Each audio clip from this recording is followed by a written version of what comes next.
Hey, good morning, everybody, and welcome to this webinar on food losses, food waste reduction, and organic waste management in the Mediterranean region.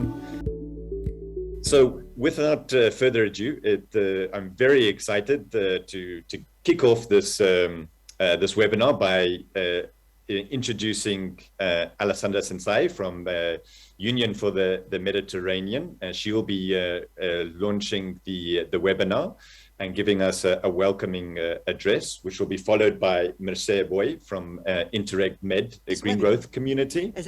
We will run into the first session of the keynote speakers, where we are very privileged to have some excellent speakers this morning, from Octavio Quintana from Prima, and Miriam Razazi from FAO, and Sergio Pensa from Better Center in the University of Big.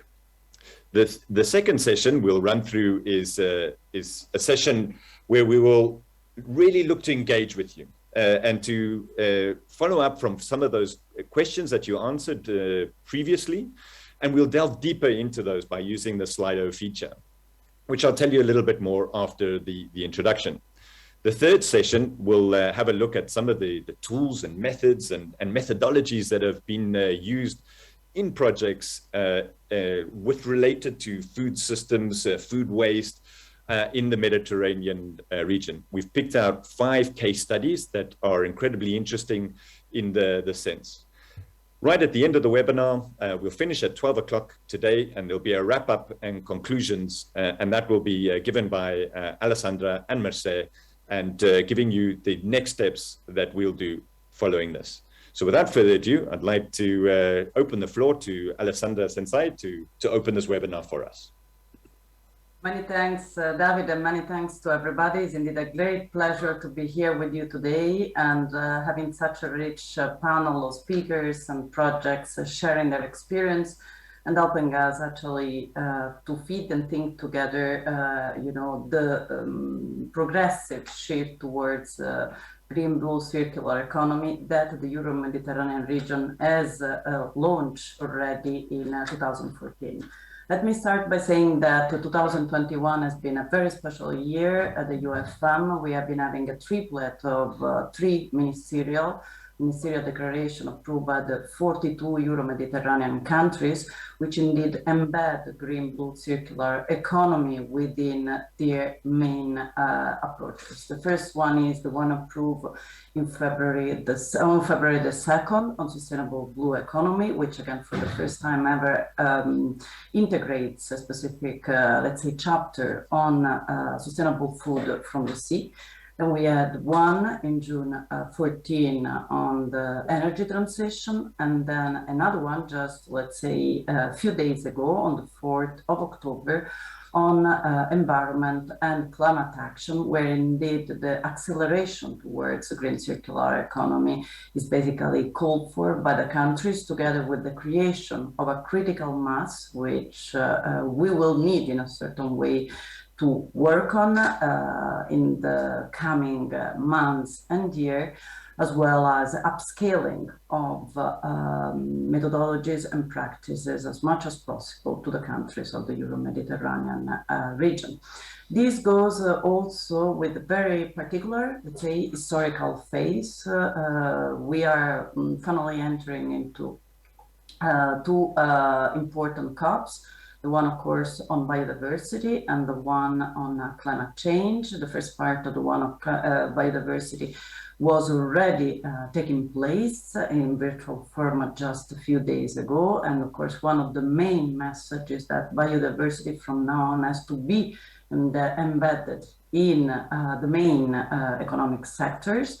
And that's why also we are here today to, in a certain way, introduce and tackle more specifically the issues of food system, as well as the one that is coming up in Glasgow a few days ago.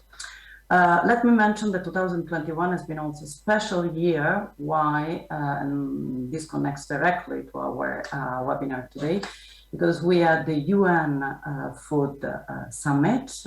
The summit had a pre-summit and a summit, a pre-summit in July, and the summit in September. And together with very key partners, which are very pleased to have them fully engaged also today with us as let's say, co-organizer of this event, we have run two dedicated Mediterranean dialogues of food system in, again, the Mediterranean region. The outcomes are available, and this webinar comes actually as a follow-up to the work that has already been launched in this respect. So in a certain way, this webinar condensed and put together all these elements and set the path towards a series of similar activities that we plan for the future. Why again we have these webinars? There are many partners which are directly involved in projects and activities and therefore benefit of knowledge sharing through these specific activities, but there are many others which for different reasons can be reached. So through these set of capacity building activities and knowledge sharing opportunities, we want to, again, help build this critical mass that supports the change. So without any further ado, I would like actually to thank deeply the InterAgMed Green Growth community, with whom we have a very close and deep relation, together with all other partners that are here with us today. So FAO, Prima, WES, SwitchMed, CBC, with whom we have been trying to converge into, let's say, joint effort to maximize actually results and possibility of making a change in our region at the pace that is needed, meaning trying to catch up with the huge environmental and climate challenge that the region, that the basin is facing. So without any further ado, I pass the floor to my colleague, Merced. Merced, the floor is yours. Thank you very much, Alessandra, and good morning, everyone. Thank you for participating in this workshop. I would like to introduce briefly what the Green Growth Community is. Is a network of 17 projects funded by the InterAgMed program, which is a territorial cooperation program, including 13 countries from the northern shore of the Mediterranean. We support our projects in their communication, transferring, and capitalization activities in order to increase their impact and inspire innovative, green, and circular business models, as well as inform public policies for a sustainable and a more competitive Mediterranean region. We work mainly on 4 focus areas, which are food systems, which is the main area we are working on, since we are most of our projects are focusing on food systems, but we also work on the fields of eco-innovation, smart cities, and waste management. We are very happy to be here today and co-organize this workshop with the Union for the Mediterranean. In fact, we've been collaborating with them for quite some time already. And I would like to acknowledge the labeling that we received in 2019. We received this labeling from the Union for the Mediterranean. Thanks that we advance cooperation in the field of green and circular economy in the Mediterranean region. That's the main objective of this green growth community. This cooperation with the Union for the Mediterranean brought us several new opportunities, such as open new collaborations with partners from the south of the Mediterranean, especially. And moreover, we are also able to participate, for instance, in the Task Force on Environment, and maintaining a regular dialogue and providing technical advices to their team by integrating the Green Growth Community outcomes to the UFM policy framework. In this aspect, I would like to highlight our contribution to the 2030 Greener Med agenda, and especially to the first axis, which deals about about supporting the transition towards a green, circular, and inclusive economy in the Mediterranean region. Last, just a few words about the Interreg Med program. Currently, there's the new programming which will be called Interreg Euromed program being currently under negotiations by the participating states, and it will be launched at the end of this year. This means that from next year on, there will be new cooperation opportunities with partners from the Mediterranean region.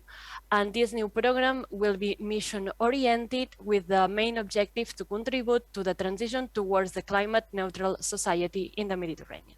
So thank you very much and enjoy this workshop. David, you have the floor. Thank you very much, Merce. Fantastic. I hear now that the video is indeed ready. This will just be a possibility for you to understand what you can do from a participant's point of view. So if the host would like to play the video now, please. Welcome to this webinar. As an attendee, you have access to some features. Here is a list of them.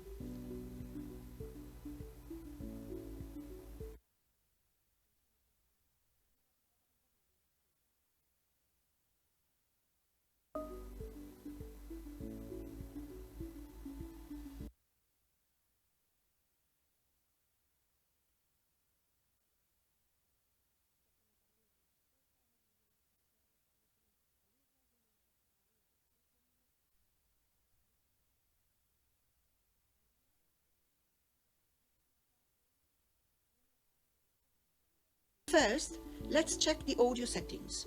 You can access them from this button or press this arrow to bring up a panel that will list all the audio outputs available on your device.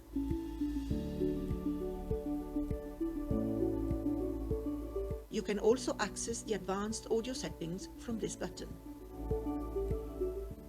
If the host decides to give you the floor, this notification will appear, and you can decide whether to turn the microphone on immediately or keep it off and then turn it on later. In fact, as you may have noticed, now the words audio settings have been replaced by the classic button depicting the microphone that you can turn on and off as you wish. This arrow will open the panel seen previously, where this time you can choose the microphone to be used from those connected to your computer. To speak, click on the microphone or accept a further invitation from the panelists. You will notice by the change of icon that the microphone is now active.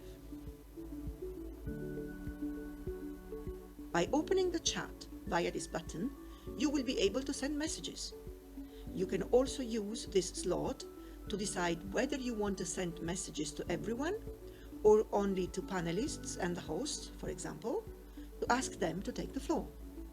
The senders and recipients of messages are always specified above each message. You can raise your hand to request to speak by clicking on this button. By clicking on the question and answer icon, you can ask questions and receive an immediate public or private answer. If panelists and the host choose to respond verbally, this notification will appear, followed by another notification indicating that the panelist believes his answer is complete. Panelists may also choose to respond in writing, either publicly or privately. Clicking on the interpretation button, you will open the panel where you can select your listening language. We recommend that you always disable the original audio by clicking the Mute Original Audio button. Finally, you can leave the event by clicking on this button. Thank you for your attention.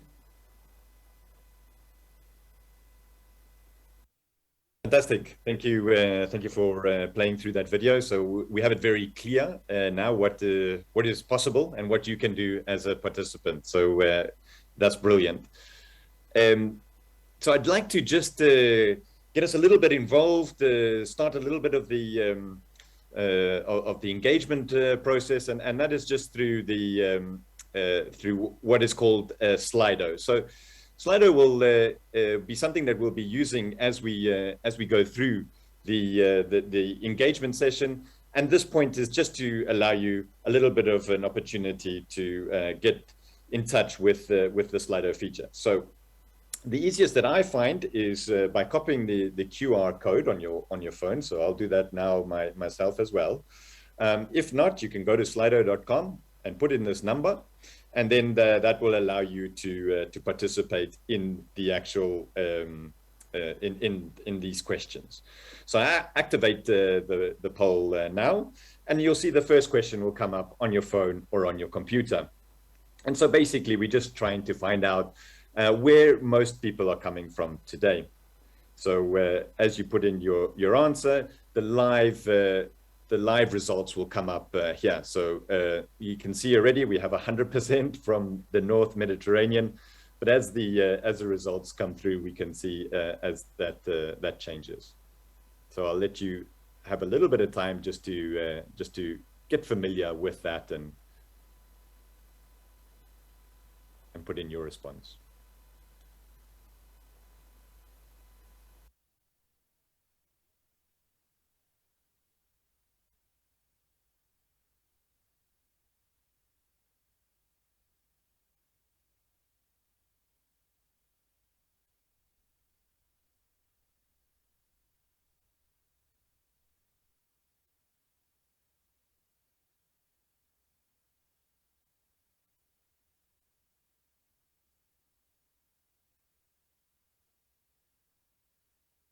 Okay, so we can see that we have around about 28 people that have participated in this. So as you become a bit more familiar with Slido, I'm sure more of you will be able to participate in the other questions. And we can see that we have the majority from North, the Mediterranean region, but also a nice representation from Southern Mediterranean and others from outside of those two areas. So we'll run into the next question, which will also give you a bit of an opportunity to participate. And here we're just wanting to know the country that you're connecting from today. So I'm here in Spain, so I'll put down Spain and send that through. So as the numbers come through, this is a word cloud, and it'll just show the country that is mostly represented in bold and big at the front here.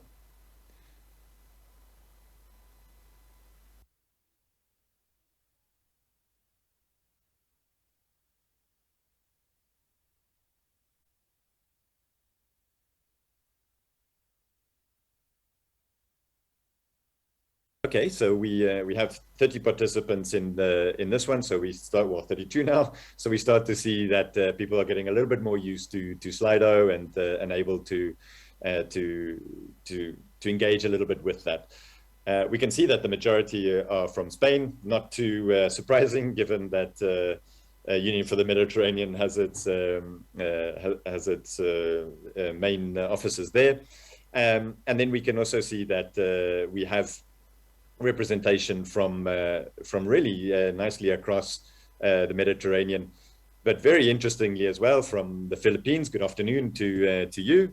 We have from the Czech Republic and from Algeria, from Slovenia. So good afternoon, good morning to everybody, and fantastic to have you here with us. So as I mentioned, that was just to give us a little bit of a first contact with Slido, just to give us a bit of an idea on how that works, and we'll go into that a bit later on. But I would like to now get into the real meat of this webinar, and this is to get into these inspiring keynote speeches that will give us an overview of the challenges and some of the solutions that are happening around the Mediterranean food systems. And I'd first like to introduce Octavio Quintana. He is the current director of the Prima Foundation since 2017.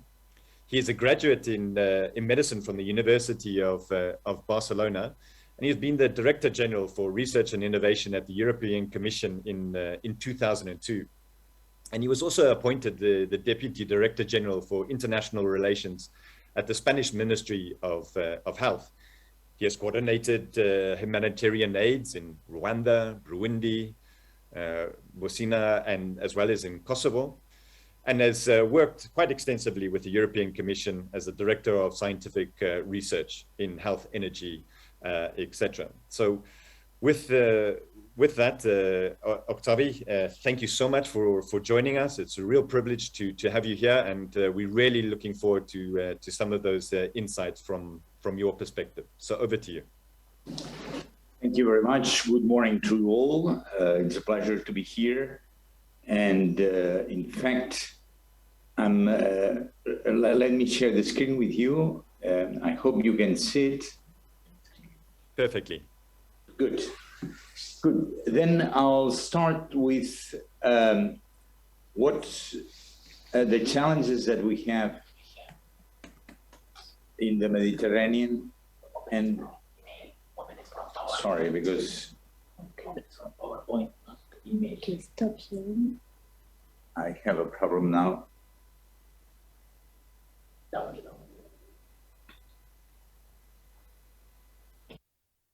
Excuse me.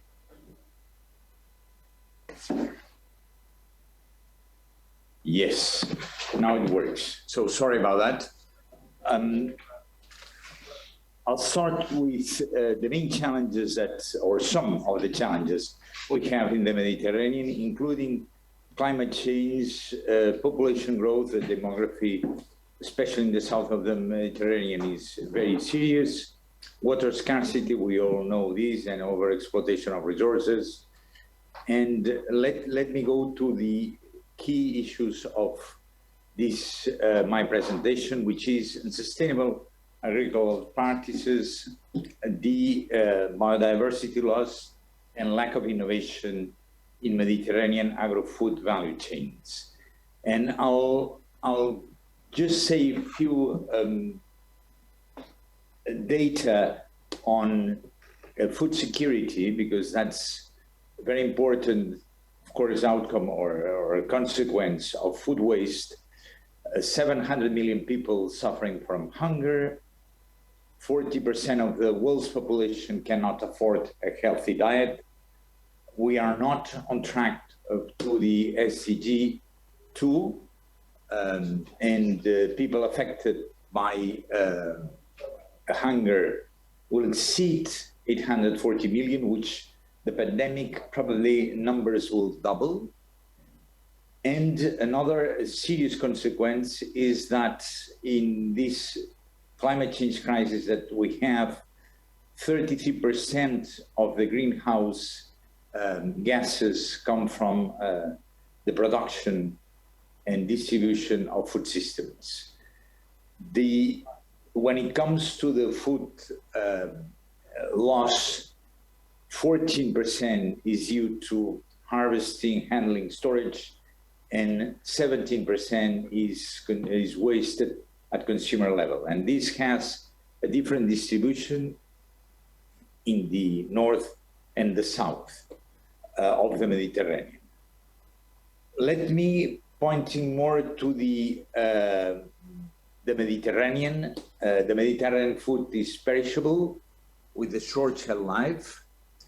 The food waste is, as we're mentioning before, 30%, so 14 we said, and 17, which say half before the consumer, and half is at the consumer, and especially in the north, also at the supermarkets.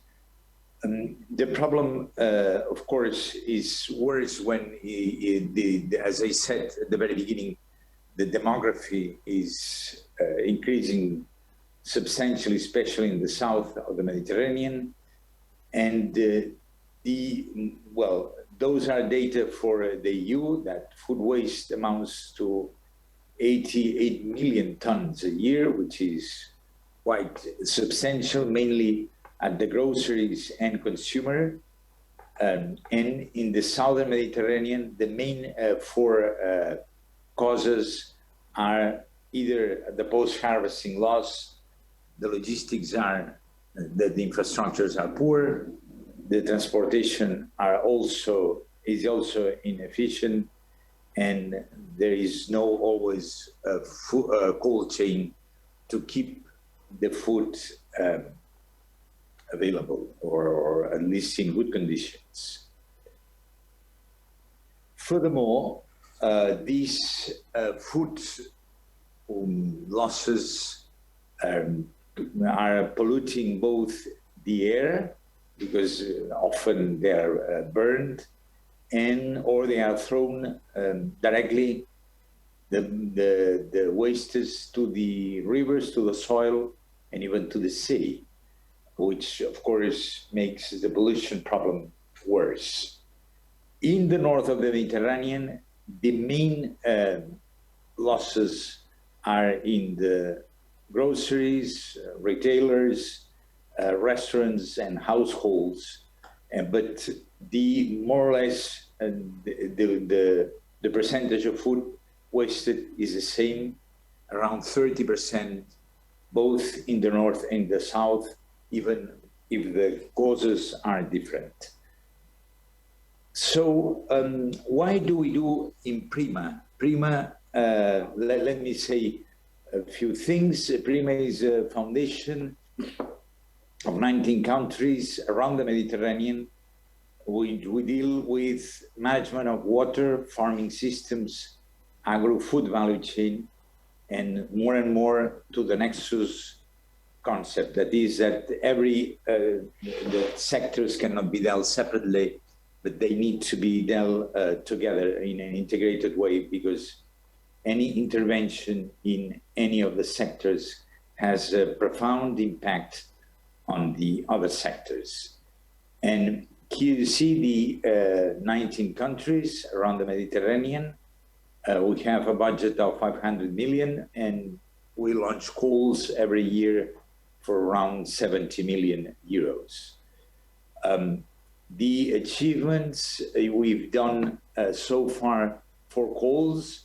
We are now evaluating the 4th call in 2021, and you will see the data of every year. Let's maybe point out that the total is that currently we have 120 now projects alive going on, with a total budget of 164 and 1,200 beneficiaries. And I think that the main figure is these 1,200 beneficiaries, that is 1,200 teams around the Mediterranean working on the issues I pointed out earlier on.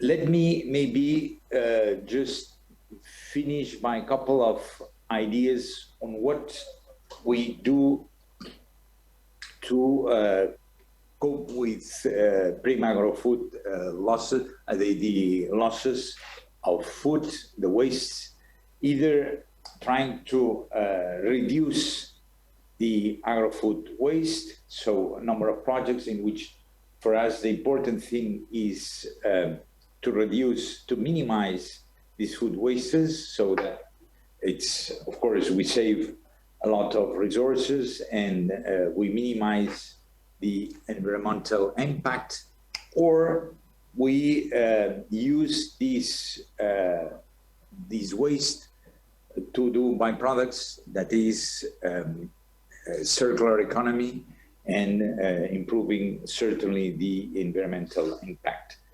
So with the global food crisis that we have, it's clear that we can behave in 2 ways. One, increasing productivity and of the food production. The other is trying to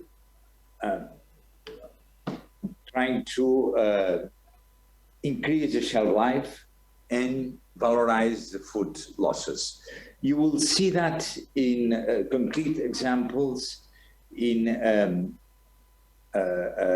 later session that will be presented by Mohammed Vaghi from PRIMA, who will dig in these concepts, especially exemplifying through projects. So I recommend you to attend his sessions to see the development of these ideas into concrete examples.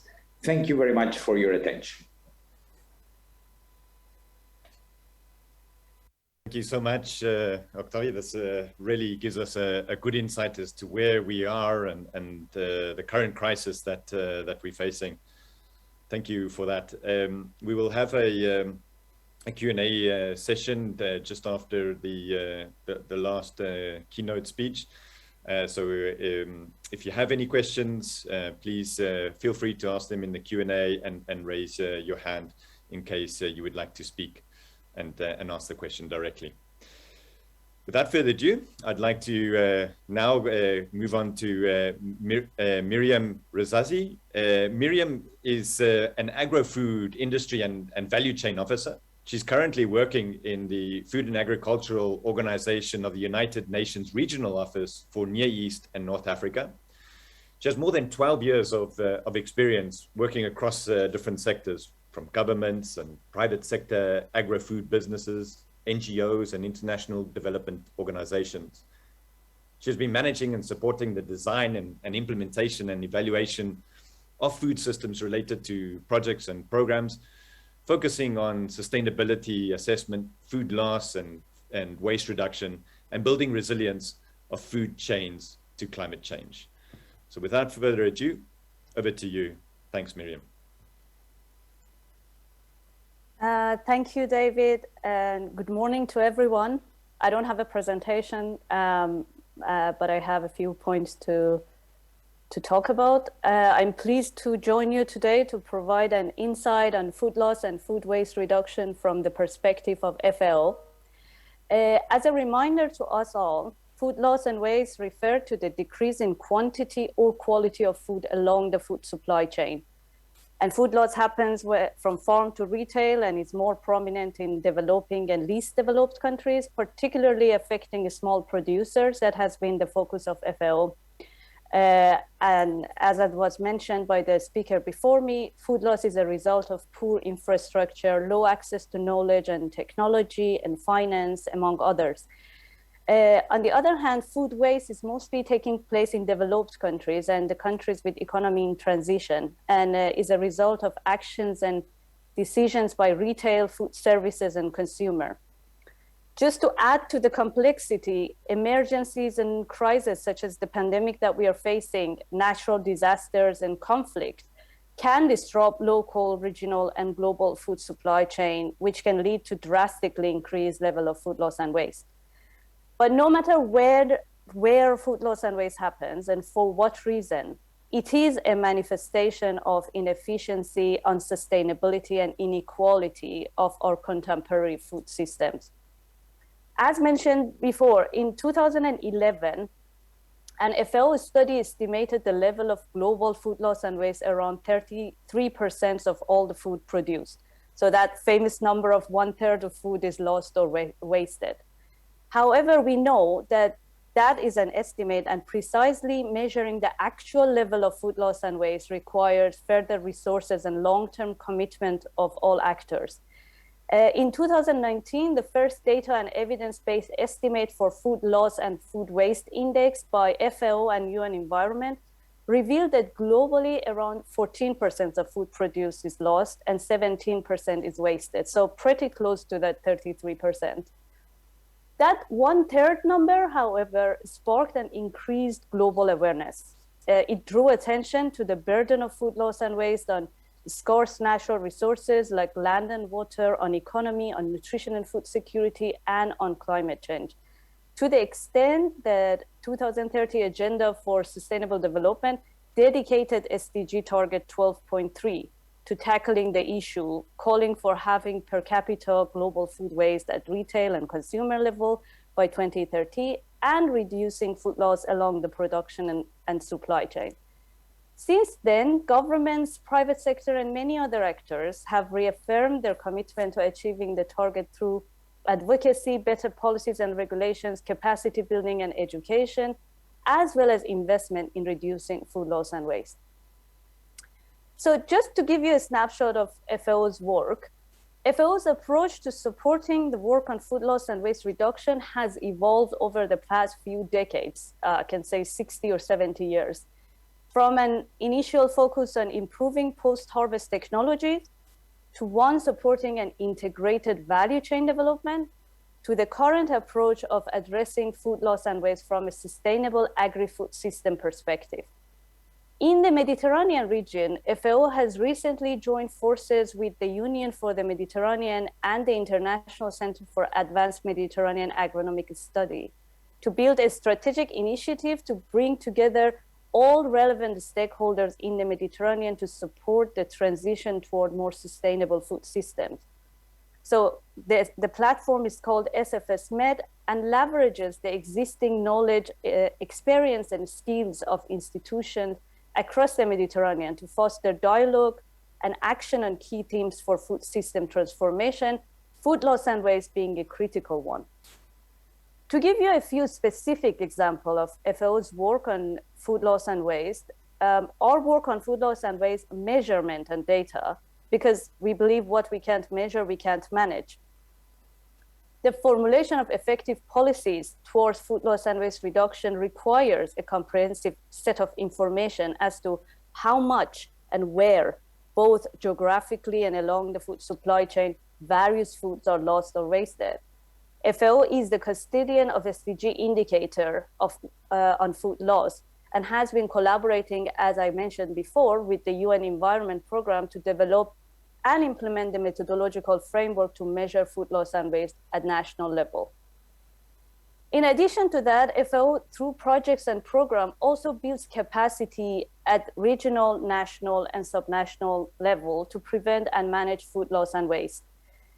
FAO, through a participatory process of consultation with various stakeholders, developed a voluntary code of conduct for food loss and waste reduction, which was endorsed by our member states at the FAO conference in June 2021. It is pretty recent.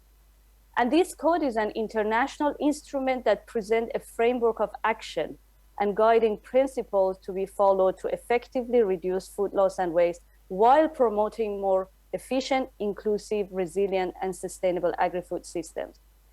In terms of action on the ground and in the countries, we developed a methodology for food loss analysis, which has been implemented in many countries, including the countries in Mediterranean regions such as Morocco, Egypt, and Lebanon.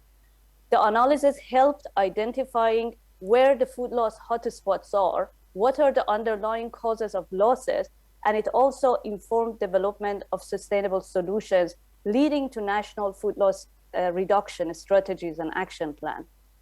On the food waste reduction and management, we cover both national and municipality level. Our regional office for Europe and Central Asia has developed guidelines for recovery and redistribution of safe and nutritious food for human consumption. The guideline aims at supporting developing countries with their effort in food waste reduction.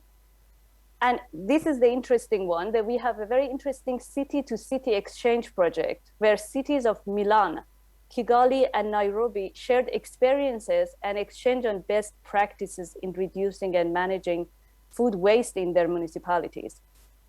And last but not least is the promotion of knowledge and sharing best practices through FAO platform for measurement and reduction of food loss and waste, which I invite you all to visit because it has a good collection of experience from all over the world. So what's the way forward? We believe that food loss and waste is not a goal in itself, but it is a mean to transform our agri-food system to be both less wasteful, adaptive to climate change, and to deliver healthy diet for all. An ambitious global and regional effort is required to increase the speed and scale of actions in reducing food loss and waste. And tackling this issue today requires not only technical capacity building, but also analysis to determine the scale and causes of food loss and waste. It needs more coordinated action to develop solutions aligning technological innovation with a strengthened governance and policy reform. It also needs investment by both public and private sector, but the good news is that, according to a study, return of investment on food loss and waste reduction is $14 for every $1 invested. As mentioned before, the SFS Med platform provides a forum to bring together the experiences of countries and stakeholders across the Mediterranean regions. And FAO strongly encourages uptake of the voluntary code of conduct for food loss and waste reduction, and stands committed to supporting its implementation, working in collaboration with all the stakeholders. I'd like to finish by noting that neither FAO nor any other organization can achieve results alone. Partnership and sharing of problems, solutions, and resources between all stakeholders is essential to reducing food loss and waste. And this is what we are here to do today. Thank you for your attention, and I'm happy to respond to any questions that you may have. Thank you. Thank you so much, Miriam. Really fascinating work from FAO, and some really good insights. And I think this idea of continued increased collaboration, partnerships is key to ensure that that this indeed is something that we tackle together. Miriam will leave us around about 10:30, so just make sure that you have your questions ready. Once we finish with Sergio's presentation, we'll run into the Q&A, and then any questions that are for Miriam, we'll ask you first, Miriam, so that that we can have that time with you still. So without further delay, I'll pass on to Sergio Ponsa. Sergio is the director of the Better Center, the University of BIC, the Central University of Catalonia. And he's been there since his creation, some 7 years ago now. And he started out with a very small team, and that team has grown to something around about 25 or 30 people with some incredible projects that they are running. So under his stewardship, they've really been working on a lot of sustainable agri-food systems and organic waste management. And he himself has got 17 years of experience in that area. The Better Center is, in its short time, has become really an international reference in sustainable and resilient agri-food systems and waste management and varialization. They're leading large initiatives and projects, including as Mercedes was mentioning, the Interreg Green Growth communities, the project, the Med for Waste, that you'll hear about a little bit later on, and Transition, which is a Prima initiated project. So among many other of these projects, they are supporting different public administrations at all geographical levels. With that, I'd like to hand over to Sergio to give us a little bit of insight from the projects that they're running on their side. Over to you, Sergio. So good morning to everyone, and thank you very much, David, for the nice introduction. It's a big pleasure for me to have this opportunity to share with you, well, at least our thoughts. And during my intervention, I will try to give you a quantitative overview of the current food loss and waste scenario, complementing the data that my colleagues said before. But also, I will try to discuss about the associated challenges, some possible solutions, and also some relevant opportunities that can significantly improve the quality of life of many people, but also contribute to improve the quality of the environment of our territories, regions, and countries. So to start, I would like to start talking about China. So imagine that a landmass larger than China is only used to produce food. So then suppose that all the crops and food produced from those 1 billion of hectares, more than 1 billion of hectares, are not eaten. So it's food waste. So if you can imagine all this amount, then you have grasped the amount of waste that the food waste that is generated and produced every year worldwide.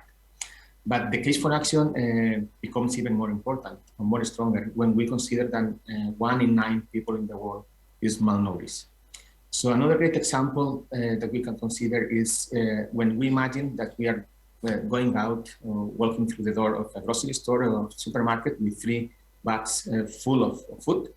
And just when we close the door, so we are just dropping one of these bags in the parking lot, and then we are not bothering to pick it up, and we are leaving. So that's what we are doing. So we are just throwing away and wasting one bag, each of 3 from 3 bags that we are buying full of food.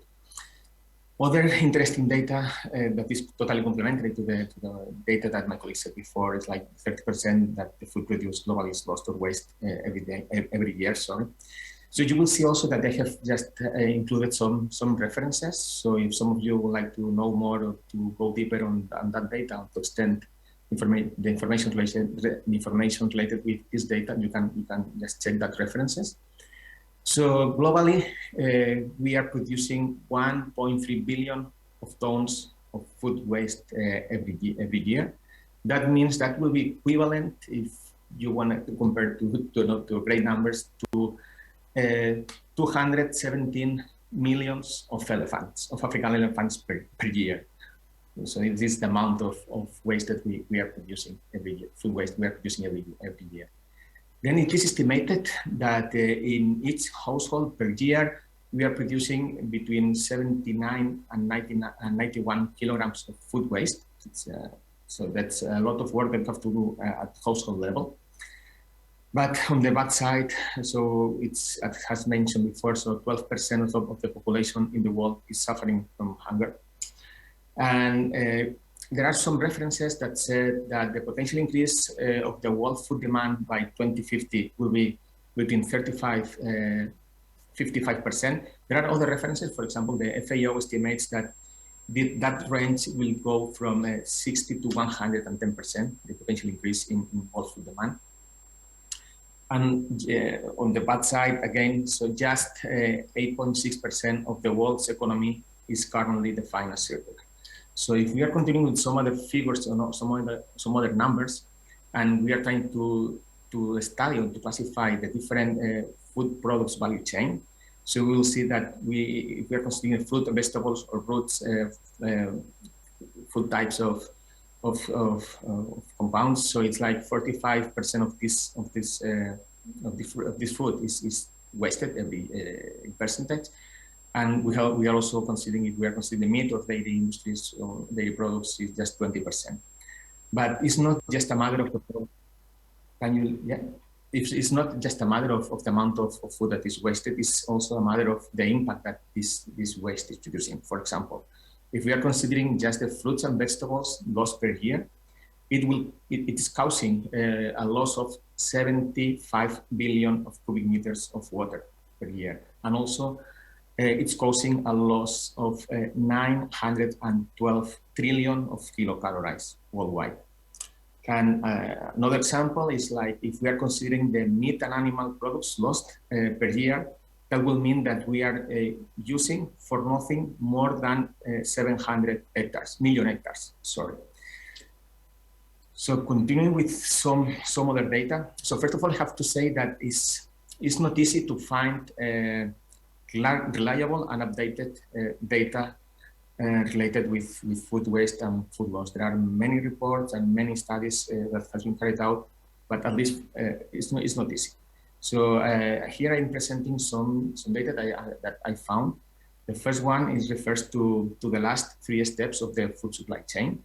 That is from food service, from the retail, and from household. And here you have the distribution of the food waste generated in each stage.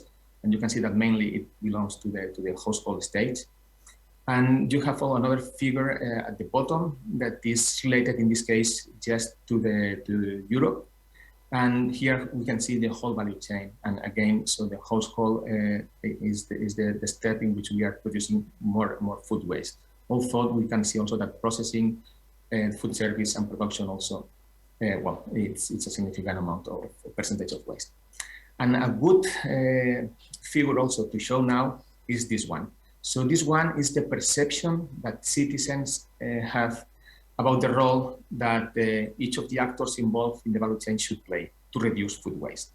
So, and it's nice to see that the perception of citizens directly corresponds to the percentage of food waste or food loss that is produced in each stage. For example, citizens are considering that consumers should play the major role in reducing the food waste produced. That is obviously coinciding with a step in which we are producing more food waste. And well, this is happening the same when we are seeing the next steps. It's like the retailing or the food services, and also the processing or manufacturing. So, but once we have talked about all this stuff with like the quantitative amounts of food waste and food loss that are being produced, then if we are trying to put in value on what the meaning of that food loss and food waste, well, we are even more scared about that. Because, well, as I told you, I found data in this case related with Europe. That is, I think that is really updated. It's from the last year. So here you can see is the amount, the costs mainly associated with food waste, food loss by sector, by stage in the food value chain. And as happened before, as the household stage is the one where we are producing more waste, is also the stage where the costs associated to this food waste are higher, right? But well, you can see here the total amount that is like something related is 140 or 150 billions of euros of the cost associated with the food waste produced. In this case, is I'm sorry to show that data, just refer to Europe. But is apart from the direct economic cost that this food waste has, we also have an important amount of environmental and social costs related. And if we are trying to translate this environmental and social cost into monetary units, we can see the results in that figure. And this is the result of work that was carried out by THM and FAO. It's called Mediterra. It's a report, very nice report that is published. So I strongly recommend you to read that document.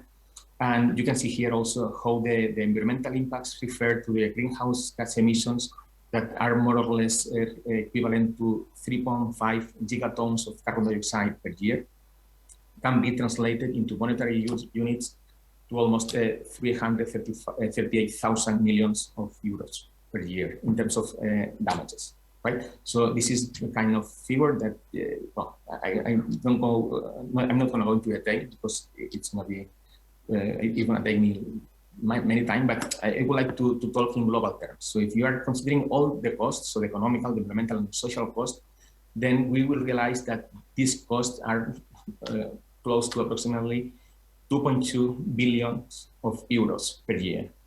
So, and if you want to compare that to some other numbers, it is equivalent to the total French GDP from 2020. That is just the same, 2.2 billion. And if we are also considering other Mediterranean countries such as Morocco or Tunis, well, the difference, well, you can see the difference here, and the importance of tackling these challenges related with food waste and food loss, because on one side we have a lot of costs, but then of course they are offering us a lot of opportunities to improve. And so we have been talking, I've been talking until now just about the problems related with food waste and food loss and the cost associated. But apart from that, we also need to face other problems. And these other problems are related with this food waste or food loss when it is produced, because then we have a waste and we have to deal and treat that waste. So again, considering some data, in this case again from the Eurostat, from the European Union, it said that in Europe, every person is producing 500 kilograms of municipal solid waste per year. It's like a total amount of municipal solid waste, not just food waste, but almost half of that amount corresponds to organic fraction of municipal solid waste. That is also considering in this case the garden waste. That means that if we're translating these numbers at European level, that means that we are producing approximately 100 million tons of food waste per year. So that's a huge amount of waste that we have to deal with. And the waste that is produced at municipal level is of kind of public responsibility to manage and to treat and to valorize. So this is like a problem, but at the same time, it's a challenge that are presenting a lot of opportunities, as we will see later. And another issue is related with the management of that organic fraction of municipal solid waste, because the specific treatment and the source selection of these fractions are not just providing an added value to that fraction if we want to valorize that fraction, but are also impacting positively to the recycling rates of the other municipal wastes, such as packaging, plastics, and so on. That's super important as well, because Another challenge that societies are facing now is the reduction of packaging materials and reduction of single-use plastics.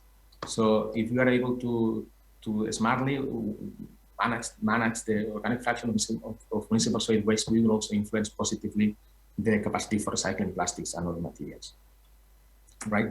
So some challenges that are worldwide, can be applied worldwide, are the need for developing advanced municipal waste management plans, the specific organic waste valorization, management and treatment separately from the rest of the fractions, the development of new treatment technologies that are able to recover added value products from this organic waste, and the new and green business models and green jobs that are being developed related to the waste management and valorization. If we are going now to the policy framework, so of course, worldwide we have the Sustainable Development Goals that are well known for all of us.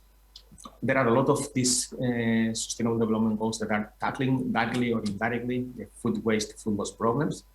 But there are one of them that is specifically targeting that is the SDG number 12 and a specific target 12.3 that is directly helping to the global per capita food waste. So I'm not going to go deeper on that. I will also mention so fast that at European level, many of you will know as well the European Green Deal. That is the strategy that at European level is defining all the policies related with the sustainable development of the European economies. And it's the first time that green economy and sustainable development is at the first level, at the top of all the strategies. So, and from that level, so many other strategies are being developed and defined, such as the Farm to Fork strategy, the Circular Economy Action Plan, or the Bioeconomy strategy, right? But once we have set all the framework and we have seen all the numbers, I would like also to discuss about some possible solutions. And the first one is the shift about the how we are considering the waste management. So first of all, before tackling the problem of the waste, we should do all possible efforts in implementing reduction actions, such as my colleagues previously has described perfectly. We should also try to reduce as many products as possible. For example, the leftovers can be reduced in different dishes, in different food plates or products, or can be also donated to those who lack that food. And at the bottom, we have the recycling option. For example, composting. The composting of organic food waste is considered as a recycling alternative, since we are recovering the carbon that can be applied to soil and to be used as to produce more food, right?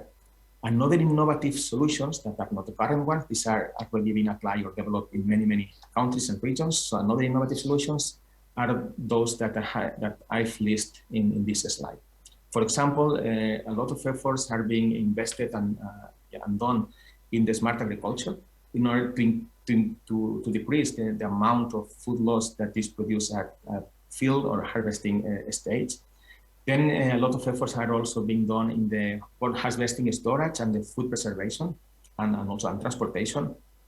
A lot of technologies are being developed also to upcycling the fruit and vegetable sectors. The same is happening with the cattle byproducts. Many technologies are also being developed, or processes are being developed as well in the fisheries and aquaculture sectors to valorize those byproducts that cannot be used directly for food production.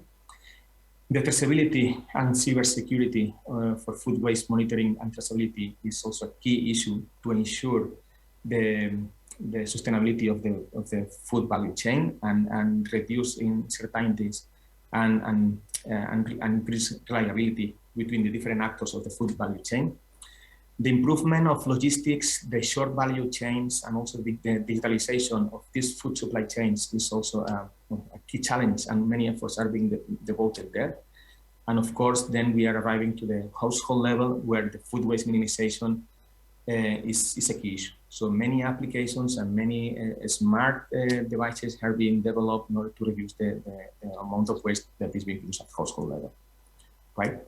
And then we also, here I would like also to talk about the packaging, because now societies are kind of facing a paradox, right? Because some trends are related with, okay, if we want to reduce the food loss and waste, maybe we should work on the optimization of packaging, meaning that we should consider low quantities of food to be introduced in each package. So we will reduce the amount of waste that is not consumed during the due date of that food product.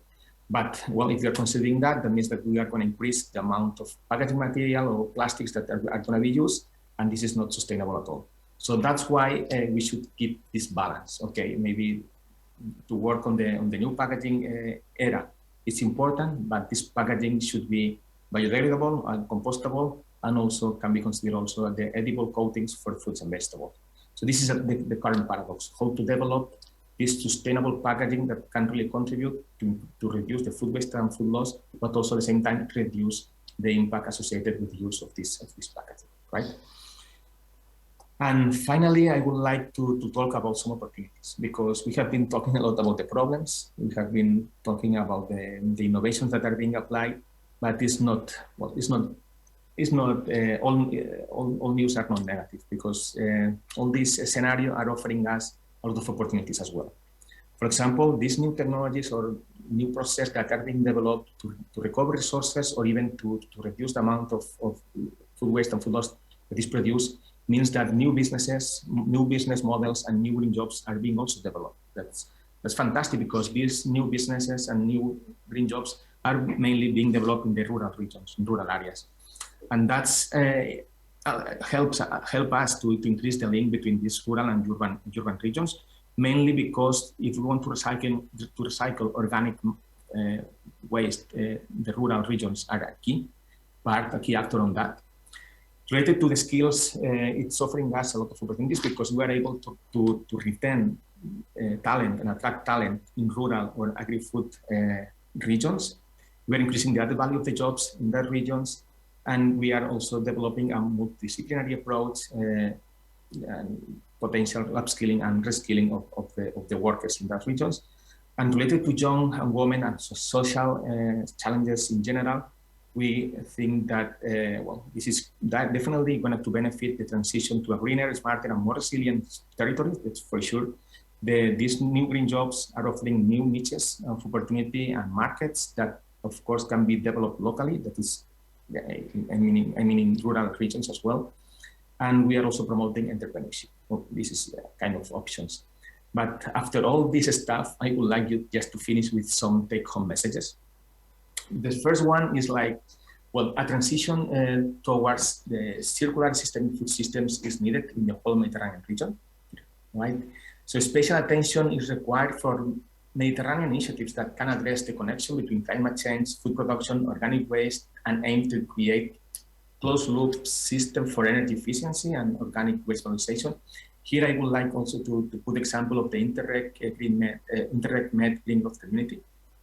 It's a clear example of these kind of initiatives that are connecting different challenges all together and being tackled through different innovation projects. I will say also that Mediterranean projects are paving the way forward in transforming the interrelated blue and green economy in food systems, and at the same time, we are incorporating the advantages of circular organic waste management in all this stuff. Then another take-home message is related with the food and organic waste management has moreover the potential to be used as a lever to strengthen the urban and rural linkage, as we said before. We also said that think that cooperation among actors and countries is crucial to achieve a successful transition to a green and circular economy in the Mediterranean region. And finally, the food loss and food waste challenges are incredible. So I think that Mediterranean countries and Mediterranean societies should definitely take into consideration the opportunities that this is offering to us. And that's all from my side. I would be happy to answer any questions that you may have. Thank you so much, Sergio. That's a very interesting perspective with a nice flow, giving us a good understanding of where those opportunities lie. So thank you for that. And we definitely do have some questions. So we'll be really interested to hear your perspective on that. However, we'll jump directly into the questions for Miriam. That we know that she has to leave. So Miriam, already there were some questions to you that you have answered, but for the benefit of all of the participants, maybe I can just ask you here this question that came from Imad Adli, where he's thanked you for your very good presentation, and you would just like to know more about the partnerships with CSOs in the Arab region on food loss and waste.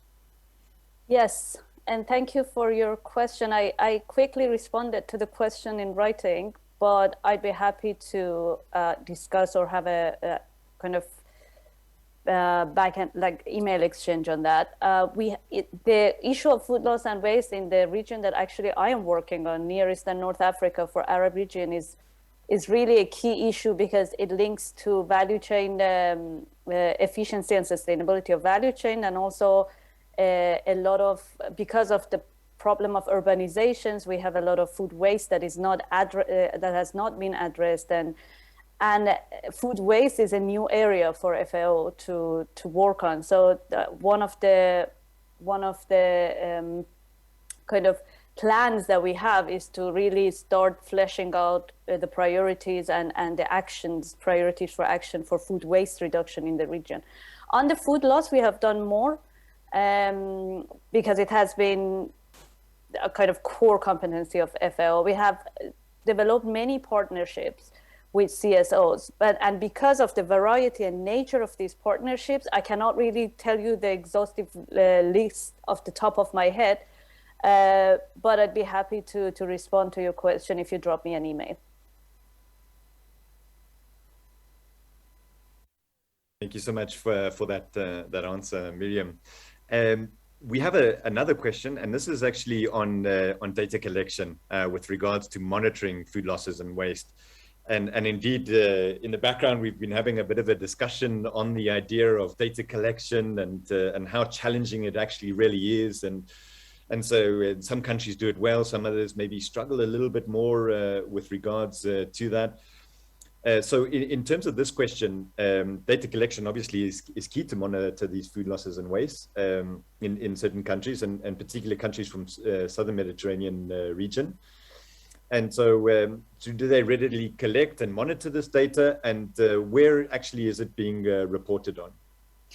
So yeah, of course, this work has started a long time ago on the, I mean, when we released in 2011, that estimate of 33% of the food, like 1/3 of the food is lost and wasted, that kind of kicked up all the actions that countries were coming to us, and we say, okay, you say that we have to measure, how we are going to measure that. And as you know, FAO has a big database on FAO statistics, where we collect all the data that we gathered on the production and on various aspects of the supply chain, and it's open access.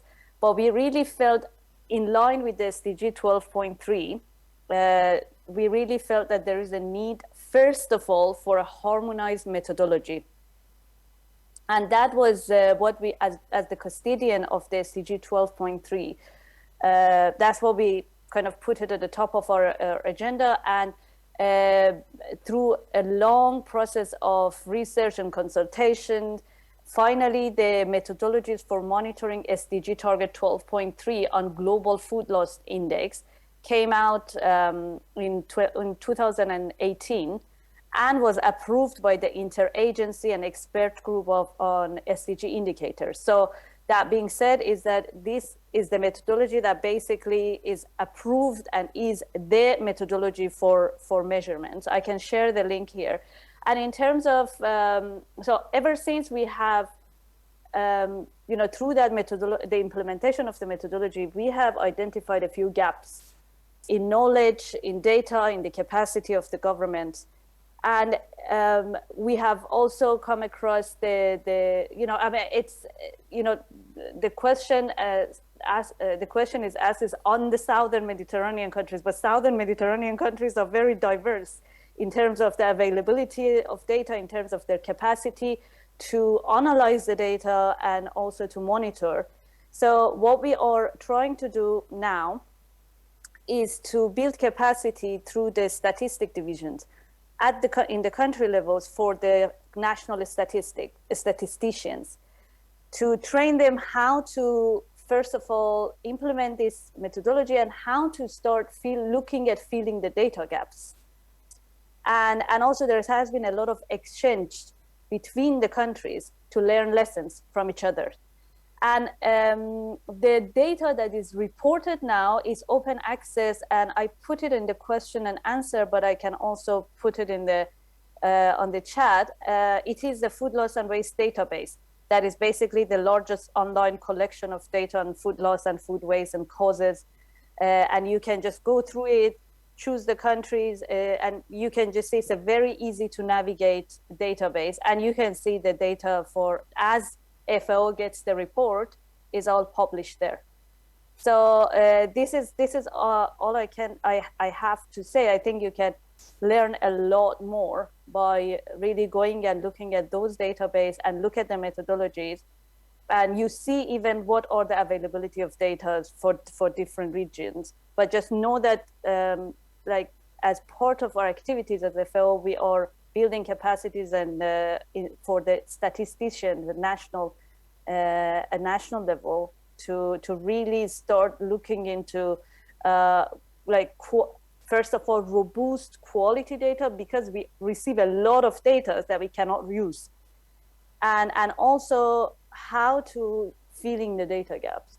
So these are the two priorities that now we are addressing in terms of data. On the food waste, we are collaborating with the UN Environment, because UN Environment is the custodian of the food waste index, and you can find the food waste measurement methodology on for the UN Environment on the UN Environment website.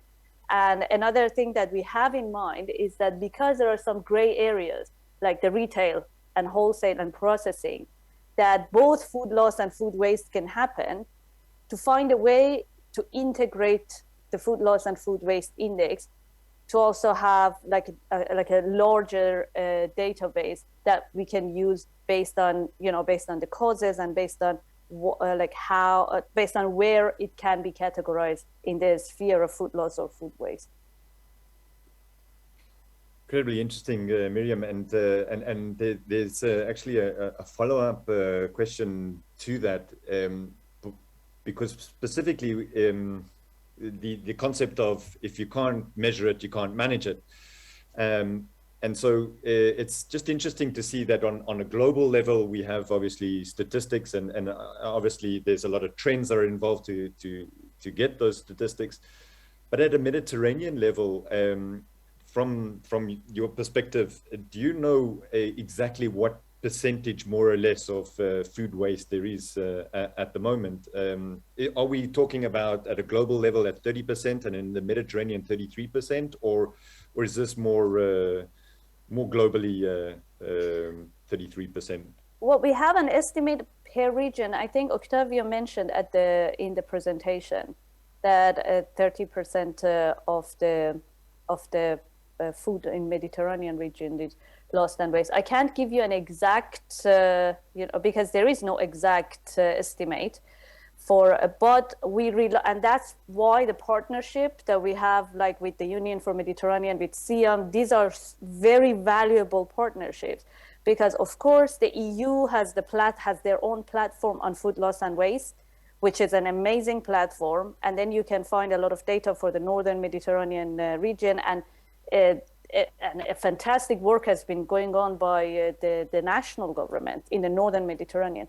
But I think these platforms like the SFS Med and other partnership that we have between an international organization like FAO and the regional entities like the ones that are working particularly on the Mediterranean is exactly for this purpose of how we can bring all the best practices and collaborate to kind of replicate it in one region as diverse as Mediterranean with its own context.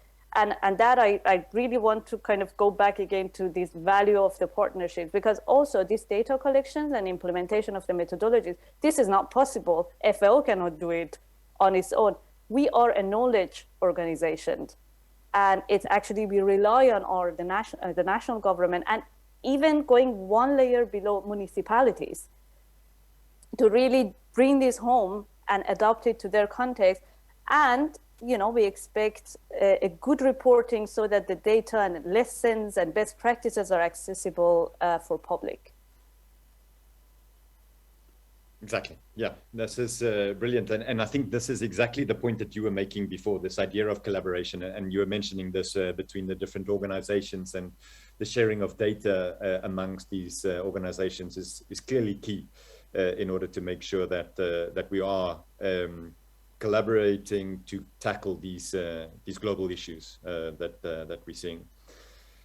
Miriam, I know you have to go, so I take this opportunity to thank you so much for your intervention. And there's some brilliant questions that have come through, and for sure there'll be some that'll continue to come through. So perhaps we can ask you those via email after, and then to get a bit of a discussion that way, if you are available. For sure. No, that is, please, and apologies for not being able to stay for this whole webinar. I'm going to watch the video, and please send me your questions. And if you have any inquiries, and I mean, FAO is a 10,000 staff organization. I can also liaise with my colleagues and get back to you. And thank you so much for having me.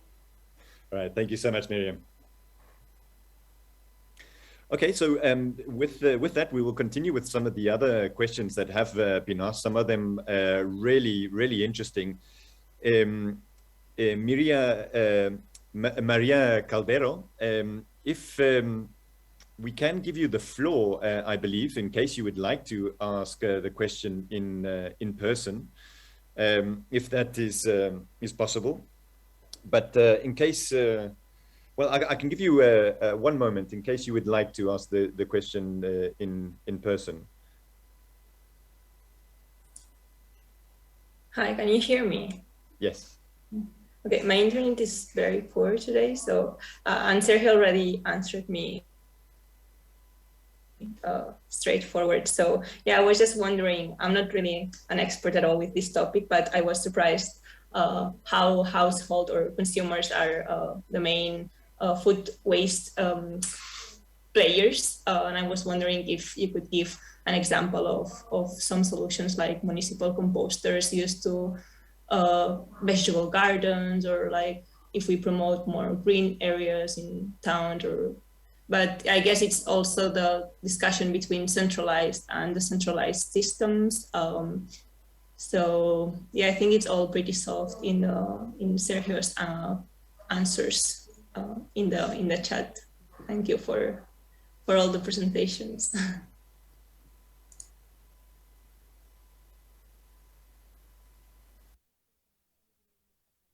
So, Sergio, if you'd like to, I know you've answered in the chat, but perhaps you would like to answer here in plenary. Yes, it's a pleasure for me as well to try to clarify even more the answer. So yes, so the answer is yes, there are a lot of different kind of waste management systems, waste valorization systems. Some of them are centralized, there are many of them that are centralized. And the kind of management system that is being applied depends directly to the collection system that is applied in the city. So the collection system, if it's source separated or if it's in bulk, will directly condition the kind of treatment that can be applied. In this sense, if you have a source collection in the municipalities and the urban planning is the appropriate, you can install the community composters, or you can have even the home composters that are allowing you to directly recycle the organic matter, and you can use the compost in your garden or somewhere else. Normally, when you have big cities, the amount of compost that is produced exceeds the amount of compost that can be applied in their gardens or urban gardens in the municipality. So you need even to export this compost outside of the the municipality. But in any case, so I know that later some of the colleagues that are explaining some of the projects will explain specific case studies related to community composting and to this kind of alternatives, giving more data, more specific data. So Maria, if you are interested, my colleagues will go deeper on all these details later. And if you need something else or whatever that is attending, if you need something else, we'll be happy to provide more information. Thank you so much, Sergio, for providing that really good insight. So I have one question for Octavi. I think obviously we heard from Prima's side on exactly what is being done and how things are being managed from your side. Indeed, Prima has a number of programs that they are running and obviously financing a number of aspects related to these programs. In more or less terms, how much funding and how much focus does Prima have on food systems with specific focus in the Mediterranean? Well, on food systems, we have, as I said, 4 calls.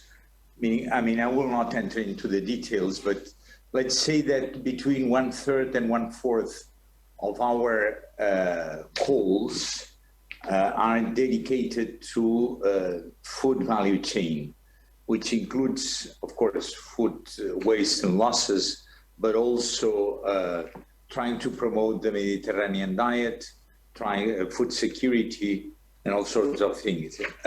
All our projects always include partners from the south and the north. So this is a way that to ensure that there is cooperation between south and north of the Mediterranean. But typically you would find in every project from 7 to 10 partners participating in a single project on these issues.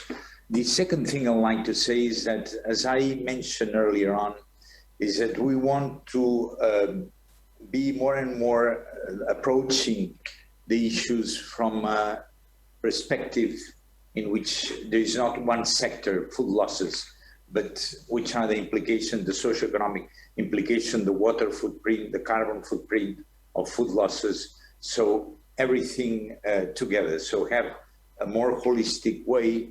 And this is our approach for the calls that we are launching every year. So this, you can think, if we, so far we have 130 projects going on, around between 30 and 40 are for related to food and food value chain, and then roughly around, I would say, 40 million invested so far. But as I said earlier on as well, Mohammed Bagay, who will be speaking later on, will go into more detail into the projects, the actual projects that we're running. And I think that you will see there concretely how this happens. Thank you so much for that reply. And also, I think it's worth mentioning and that here in as part of the participants, we have a number of solution providers and problem holders, and indeed to investigate a little bit the funding opportunities available from Prima's side, where you can find an outlet for these ideas and solutions that you have. So encourage everybody to look at their website and to follow up on that side. Then we have one other question. It comes from Afuatef and it's to Sergio. The question is about what are the measures taken to ban single-use plastic?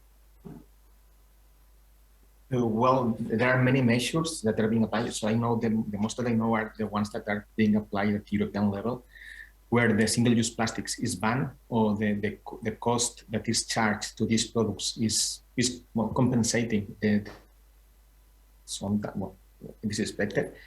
And these are the measures. The measures are on one side banning or increasing the cost for selling that products.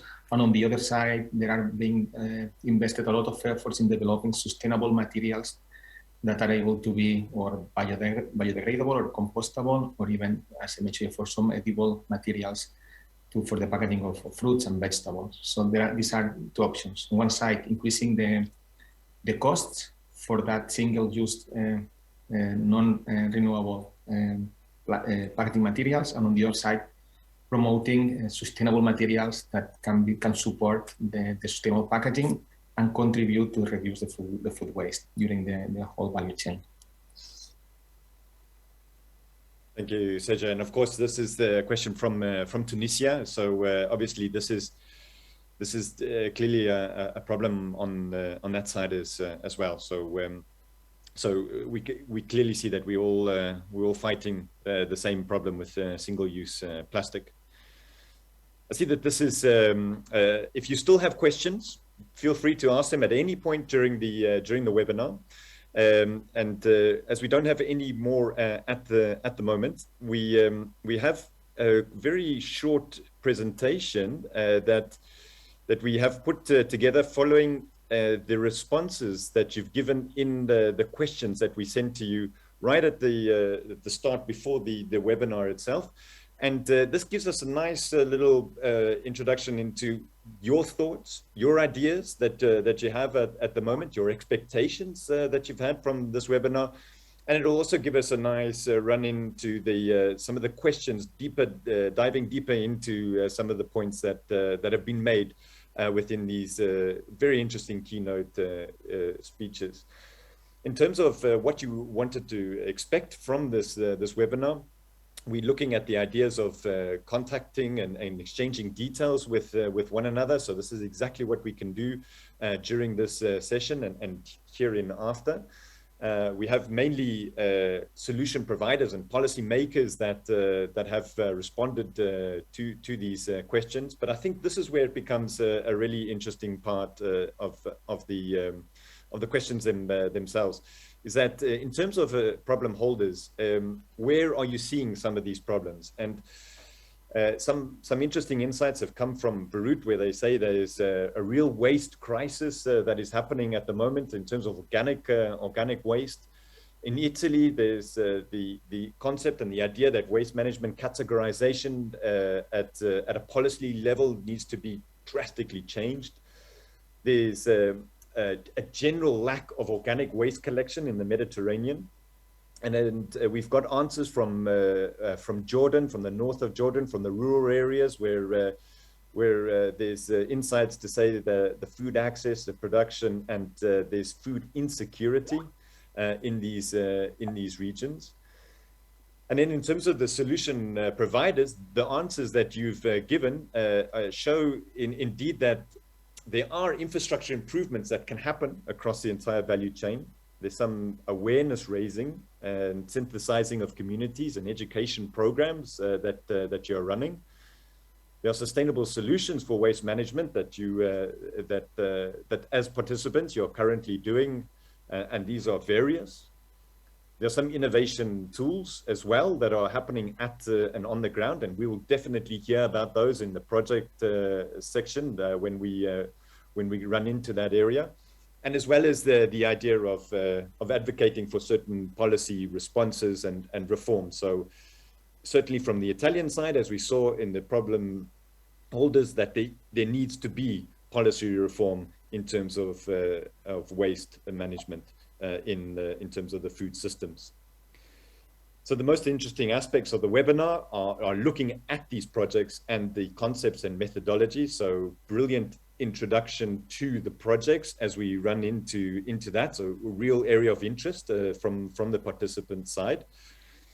And some of your ideas that you have already come up with in terms of what should follow this webinar. And this is an area that as we engage with one another, to look how we can really see how we can do a follow-up webinar as an aspect that you've really seen the need for. Some field learning visits and how to implement those.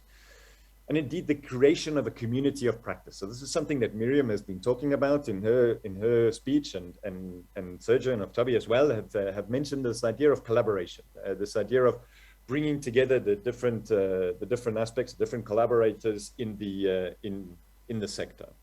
So these are some of your ideas that you put forward with regards to the entire this webinar. And so I would like to just go back into the Slido poll. So again, you can connect on your phone, and we can delve a little bit deeper into these aspects. So we have a few questions here, and we'll start with a quiz, in fact. And the quiz itself is a nice way of just seeing how much we've listened during the talks, how much we've understood, or some of the things we already know behind all of that, and it's just a little bit of fun, just to let us enjoy a little bit the aspects and the learning that we've come up with. So this quiz will help us to really get that knowledge involved in what we're looking at. So I'll give you 1 or 2 minutes to join the quiz.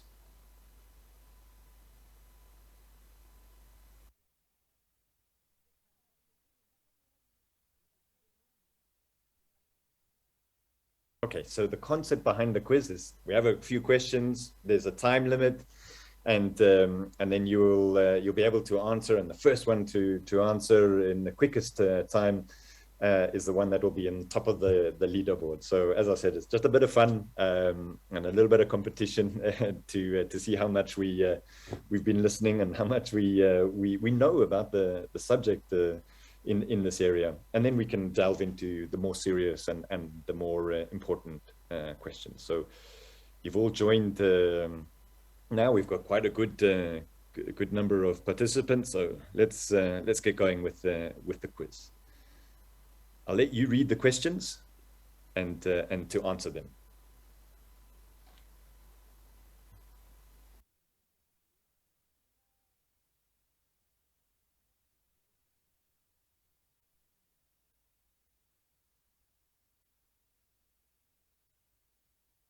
Five seconds left to answer.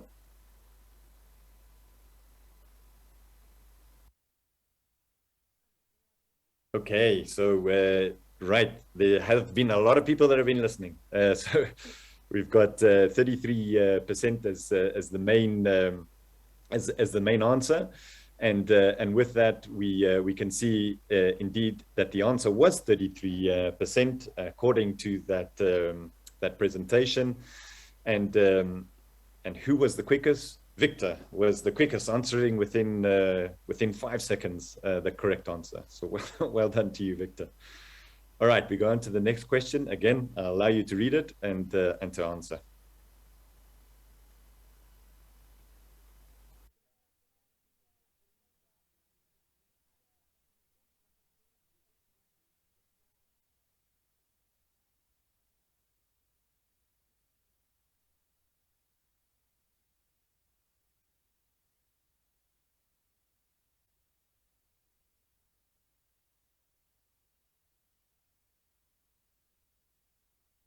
Okay, so here we have the answers that have come through, very varied, and indeed the one that has the least amount of correct answers is Greece.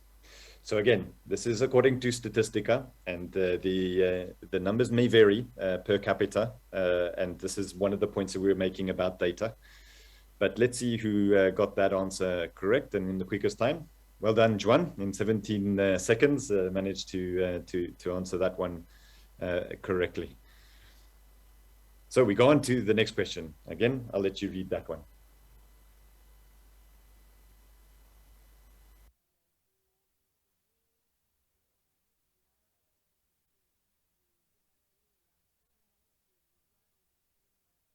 Oh, I don't think you all had enough time to answer that, right? It seemed like the timer was a bit too quick. So yeah, sorry about that one, but it seems that nobody got that one correct. So it doesn't seem like it's changed the leaderboard much. So we go on to the next question. There's more time on this one.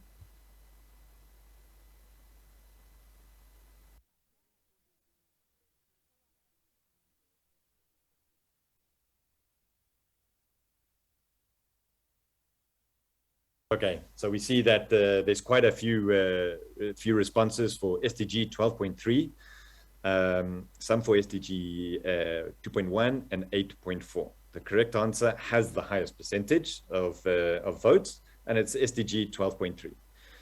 So here is the final result. Well done, Juan. You've answered the most correct answers in the shortest time. And as I mentioned, just a little bit of fun to see how much we understanding about some of these data and aspects that are coming through. There's no time limit on these.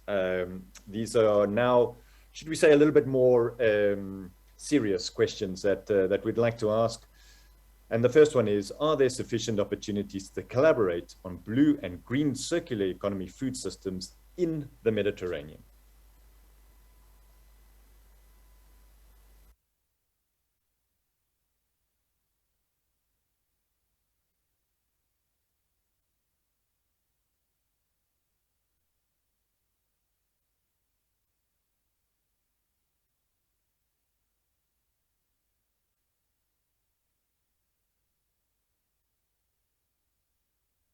Okay, I think we've got quite a few answers here. And really we had 50-50. There's some that believe there are opportunities to collaborate on blue and green economy in food systems in the Mediterranean. And more or less half are saying that, that indeed there aren't these types of opportunities available. So when we look at the next question and we see, is there actually a need to create a Mediterranean food system network of collaborators?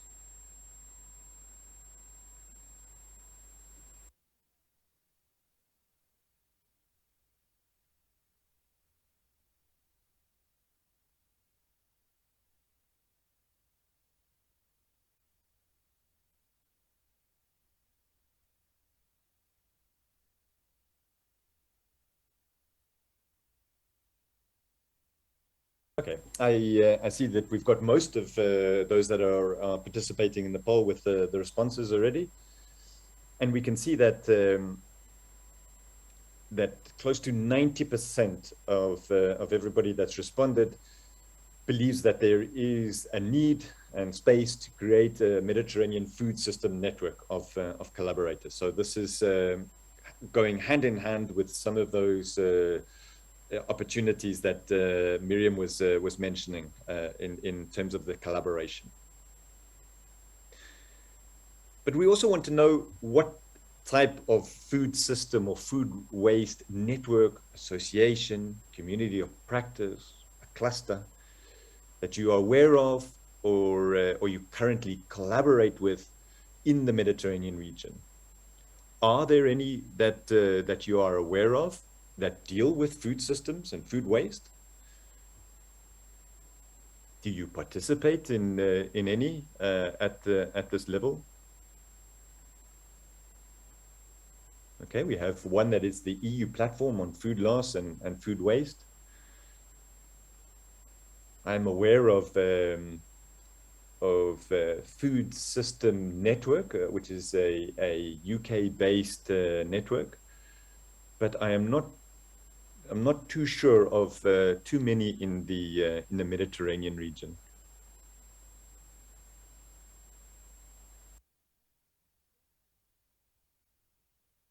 So we have the Interreg Med Green Growth Community, and indeed it does work on food waste and green and blue growth economy. There's a Sustainable Food System platform from FAO and the UFM and Prima and the One Planet. Indeed, the one that Miriam mentioned, the SFS Med platform, which is obviously the Sustainable Food System Platform.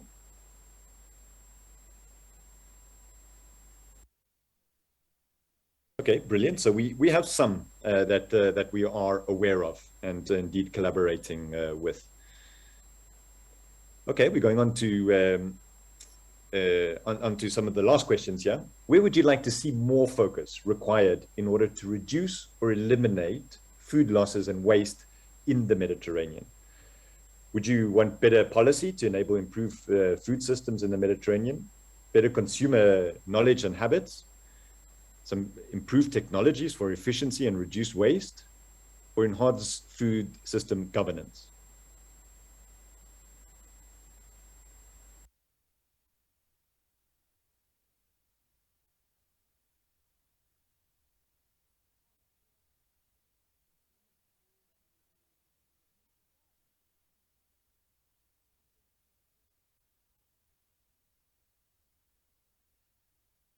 Okay, we can see here that indeed better consumer knowledge and habits, clearly one of the aspects that Sergio was mentioning in his keynote speech, is something that, that clearly from a participant's point of view, something that needs a little bit more focus.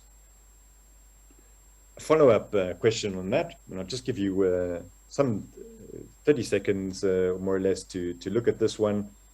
Is there any other aspect that we can think of that wasn't included in the previous question? So any word here from any other aspect that would help to reduce food losses and food waste in the Mediterranean?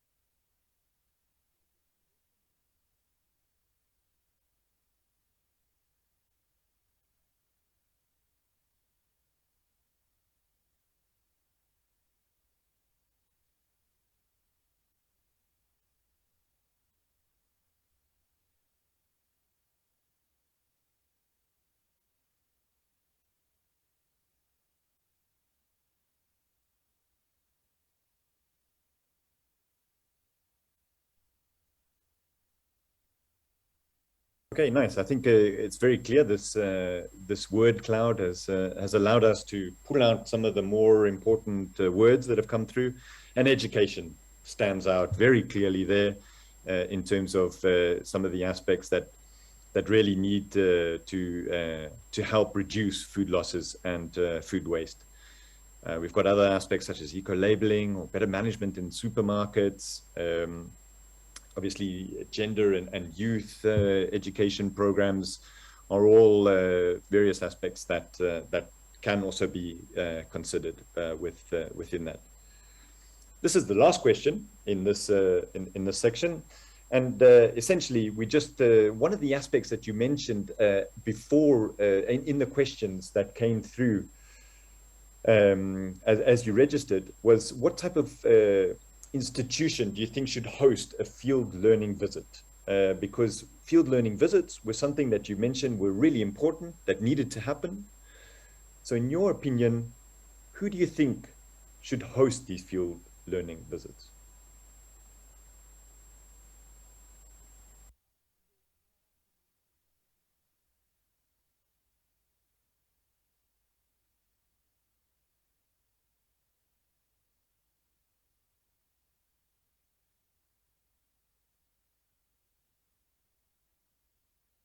Okay, I think it's fairly clear. And to be perfectly honest, I would have thought that research institutions would have come out on top. But indeed, we have intergovernmental organizations, but very closely followed by public authorities, NGOs, and private companies. So clearly, from this point of view, we can see that a collaborative effort to have joint field learning visits from all of these organizations together probably would be the way forward. Okay, so thank you so much for participating in this in the Slido poll. I think the insights are incredibly useful and interesting, and we can clearly see that following your participation, there's a real need to have a different set of areas to collaborate on, etc. The next part of the session is a project session. We'll take a 5-minute break. It was going to be 10 minutes, but we're running a little bit over time. So a 5-minute break, just to a sort of comfort break, glass of water, go to the bathroom, and then we'll start at 22 past 11:22, more or less 5 minutes, and then we'll start there with the first project talk. So with that, just to say thank you for participating in this part of the session. We'll start session 3 at 11:23. 11:23. We'll start again.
So, welcome back, everybody. We'll jump directly now into the projects. This is a session that I think will be incredibly interesting in order to really hone right into some of the solutions and some of the problems that have been faced across this entire sector and within the Mediterranean. We have chosen 5 case studies across the Mediterranean with the real focus on specific methods, tools, and processes that they have provided solutions to the challenges of the food systems within the Mediterranean.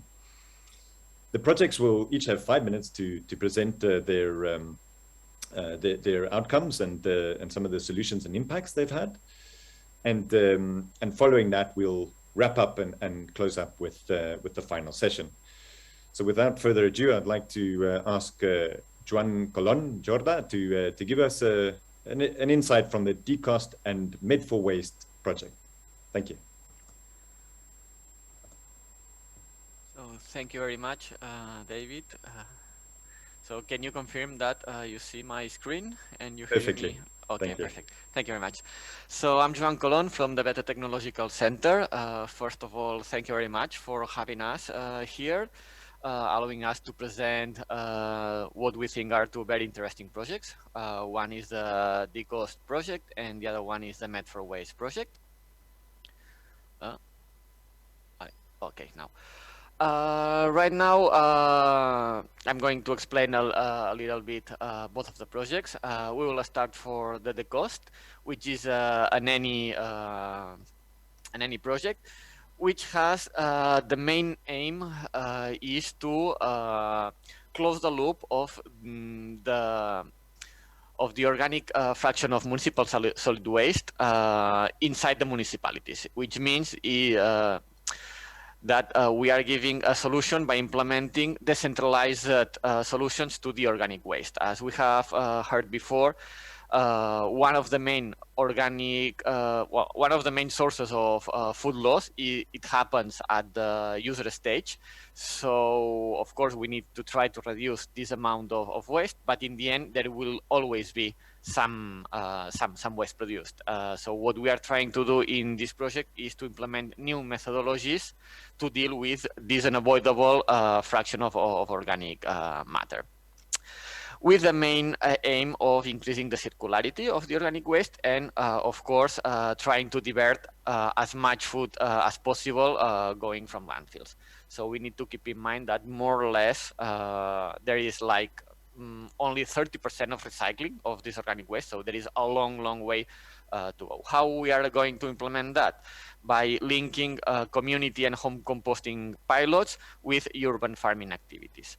The other, this project is almost at the end. There is only 1 year left. And on the contrary, on the other side, we have the Med4Waste project, which has recently started just this October, with the aim of facilitating new governance models for integrated and efficient urban waste management policies across the Mediterranean. And this is going to be done by transfer and capitalize knowledge from other projects, such as the Decost or other projects in the NE program, but also offering guidance and training and foster commitment of different policymakers or other relevant stakeholders. Today, we are going to focus a little bit more in the Decost project because it's the one that is arriving to the end and it's the one that we can present more relevant data. So just to introduce you to the Decost concept, as I was saying, it aims at closing the loop of generating organic waste at home, implementing community and home composting solutions, and to reuse this compost inside the community to produce kilometer zero vegetables. The main idea of this project was to demonstrate that decentralized systems can have a real impact and a real potential to substitute centralized systems. In some parts, there is always a conflict between what is better, centralized or decentralized, and usually the centralized has been only used as a demonstrator, as a voluntary action, and we wanted to demonstrate that decentralized systems can be a real alternative to decentralized composting. So one of the aims of that project was to implement 4 pilots treating 100% of the organic waste of several communities. So to avoid using these systems just as voluntary actions or demonstrators, but as a real alternatives to centralized composting. And this is what we have done. In that case, we have implemented 4 different pilots, one in, well, in fact, 2 in Spain, one in Los Masies de Roda and another one in Vic, 2 in Italy, one in Potenza and one in Otella, 1 in Palestine, in Tolram, and 1 in Jordan, in Al-Sarou. In that case, there is 2 pilots focusing on community composting, which are the ones from Spain and Italy, and 2 pilots focusing in home composting, which are the one in Palestine and in Jordan. But both of all of them have the same goal of treating 100% of the organic matter of their municipalities. So here you can see some of the images of the systems that we have implemented. On the bottom side, you can see the community compostings that are implemented in Vic and Las Masies de Roda. As you can see, the main goal, these composters are in the street, and the goal is that they do not look like a street container, but they look like a furniture. So it's something that nice to use, and just to encourage people to do a good use of these systems. And on the top side, you see the different home composting systems that have been implemented in Palestine and in Jordan. As we said, we are trying to link these community compostings or home compostings with urban farming projects.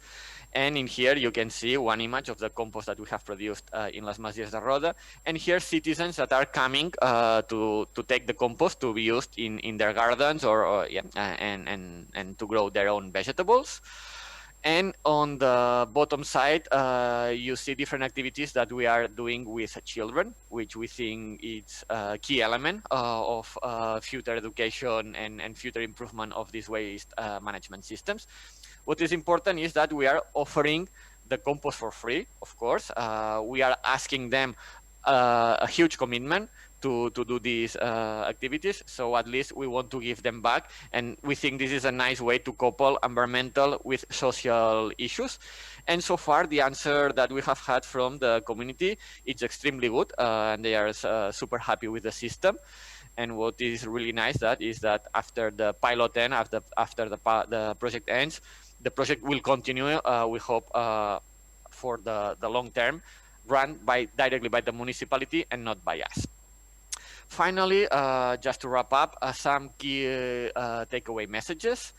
In that this data is only from the Spanish pilot, from the Las Masies de Roda. You can see that using our systems, we have been able to treat the 100% of the organic matter generated in the town, which means more than 100 tons per year.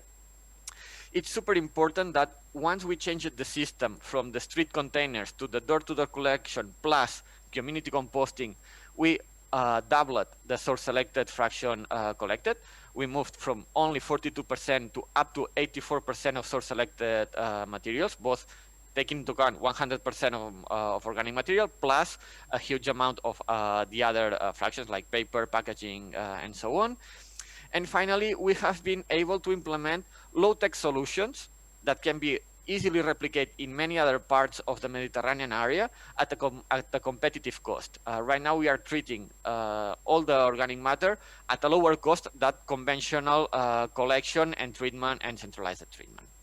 So this was a little bit our experience in the Decost and Met4Waste project. I will be very glad to answer any questions. Thank you very much, Joan. Indeed, there are some questions that are coming through in the chat, so feel free to answer there directly.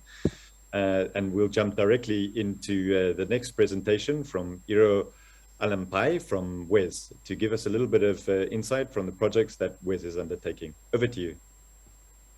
Hello, everyone. Hello, David. Let me share my screen.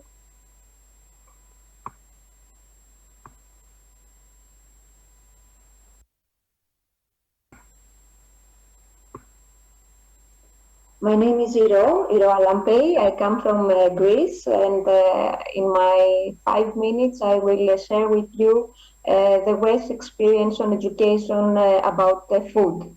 The WES is the short name for the project. The project is actually called Water and Environment Support. It's a project involving several Mediterranean countries from the south that you can see in this slide. The overarching aim of this project is to protect the environment and improve water management in the Mediterranean. What is the methodology that the project applies? After addressing each country needs, so this comes from the administrators of the several countries involved in the project, the project runs a capacity building courses that are either national or regional for the stakeholders to tackle specific problems that are related to pollution and water use efficiency. You can see the countries that are involved, and it's a 4-year project, and it has a budget of around 8 million. I would like to stress that this project, the WES project, actually continues or capitalizes on previous EU regional projects that you can see on this screen. So this methodology of the trainings that are taking place that can have a various form. They can be field study visits, peer-to-peer trainings, one-on-one events, webinars, such as the one that we are having today, and so on. This methodology is actually coming from previous projects. Now, where does food consumption come in this wider picture? Actually, one of the topics that was chosen by the countries has to do with training of trainers on campaigns for sustainable consumption. So this was a request coming from several countries. So we chose the format of a regional event.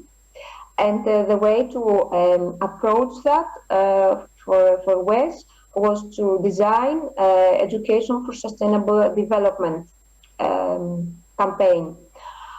So in order to reply to this need coming from the countries, 3 trainings have been scheduled. One, tackling with education for sustainable development and its methods. The second one, targeted on sustainable consumption, particularly food.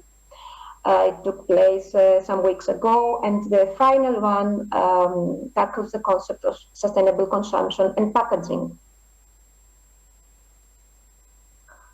So regarding the methodology, especially for the second training that examined food through the lenses of consumption. The main topics that were covered in this second training are various. For example, we talked about the SDGs, so the SDG agenda, particularly SDG 12. We talked about food waste and food loss, which is your basic topic in this webinar. We talked about diet, packaging, and we're going to talk about packaging in the next webinar as well. We talked a lot about the consumer choice. This is, of course, a topic that is very relevant, obviously, in this webinar that we have today. And it was mentioned by many speakers and also reflections from the audiences. We talked about water and carbon footprint. So this was, let's say, that the overall umbrella of topics that we chose to shed light on. So some key takeaway messages from this project. We think that education for sustainable development is an umbrella type of education that can fit with different audiences and topics. It enables this much needed whole system perspective that was noted also by previous speakers. Trainings such as the one that we have today and such as the one that we held are a source of inspiration and networking. I would like to stress that there are no quick fixes, no ready answers to all of our challenges.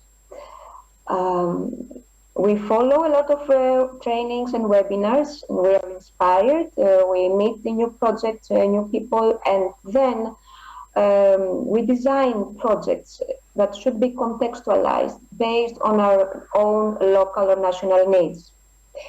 Another takeaway message has to do with synergies and cooperation. It was mentioned also by previous speakers. Synergies also among different and sometimes unexpected actors. In our case, we opted to bring together the educational community together with administration, ministry staff, the NGO sector, and so on. Another message that I would like to stress has to do with communication. Apparently, there are a lot of initiatives, a lot of projects, very interesting ones taking place around the topic of food consumption, food waste and food loss. But we see that sometimes the communication is not so strong in this project. In these projects, so the outcome is that let's say the average citizen or any other informed person does not really have the opportunity to find more content. That's all from me. For more information, I share with you my contacts and the webpage of the project.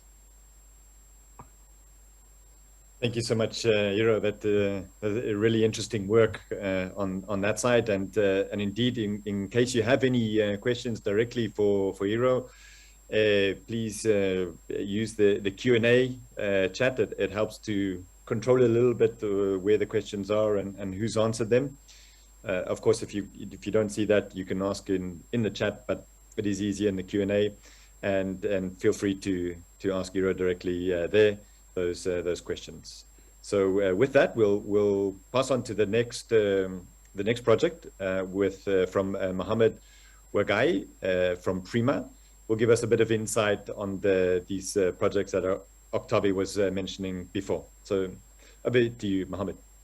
Hey, thanks a lot, David. Good morning to all of you all over the Mediterranean. I am Mohammed Wagai, the Prima Project Officer for the AgroFood. Today, I'm not going to talk about a single project, but rather, I'm going to give you like a shed light on some of the Prima projects that address the point of the webinar today for minimizing and valorizing the agri-food waste and byproducts in the Mediterranean. As we know, this is for sure part of the holistic approach of having a sustainable and efficient agri-food value chain, which is part of the all international political agenda, such as the United Nations Agenda for 2030 for Sustainable Development and the Farm to Fork strategy of the EU Green Deal. So today, just like a bird eye view on the Prima projects that can address directly the point of the food losses, as Octavi mentioned in the morning session, that we have for the AgroFood 35 running projects. 19 of these 35 projects are addressing the scope of the webinar of today, directly or indirectly. I have selected only those 4 examples to share it with you today. But before going to the details of each one of these 4 projects are going to be implemented in 10 Prima participating states all over the Mediterranean, and with the participation of 38 participating organizations with a total budget 4.6 million. So let's start with the first project, which is the Fed Keto, or Fresh Food Sustainable Packaging in a Circular Economy. The project aimed to reduce the waste of the agri-food products and the fresh food by a pest and pathogen control. This will be implemented at both the post-harvest level and the storage stage. They are also going to produce new eco-friendly packaging material, and this is aligned with what you mentioned in the morning, Sergio, about the editable or the green packaging material, and this will be produced from the insect reared on the waste. This packaging material will not only just prevent the pest and fungi attack, but also can monitor the presence of any contaminant. The end output of this project will be to extend the shelf life of the fresh food and to reduce the side products and the waste at the farm side and as well as on the industry. This project is going to be implemented in 5 countries with the participation of 9 entities with a total budget around 900,000 euros. The second project in our list is addressing another food product, which is the direct production. So Dynamine SME project, it is the biggest project regarding to its budget for that we have today, with a total budget around 2 million euro, with a participation of 10 entities from 6 different Mediterranean countries. The project is aiming to produce a protein-enriched infant formula from any milk or cheese whey. We know that this byproduct is really very annoying in some countries, such as my country, Egypt, as well as in Tunisia, because people used to throw it in the Nile River. But this is not enough, because in this project as well, they are going to invent a new spray drying technology that can use 30% less energy compared to the conventional way or the conventional equipment. Such technology is going to be as well affordable to the SMEs and the small farmers, so they can use it as well at their farm fields and at the countryside. The third project, which is from its name, it is like straightforward, Stop Mid-Waste. This project, with a total budget 1 million and to be implemented in 5 countries, are gonna to improve the quality and to improve as well the shelf life of the fresh fruits, vegetables, and the aromatic plants. In addition, they are gonna to reduce as well the waste produced from these different food products from 30% to 15%. They are gonna to achieve this by applying several means, such as physical, such as ozone, or natural compounds and biocontrol agents. The final project in our list today is called VALSET. It was approved last year, and they are gonna to valorize the agri-food biomass. They are gonna to produce new high value added bioactives from the agri-food residues and to extend the shelf life of the food products.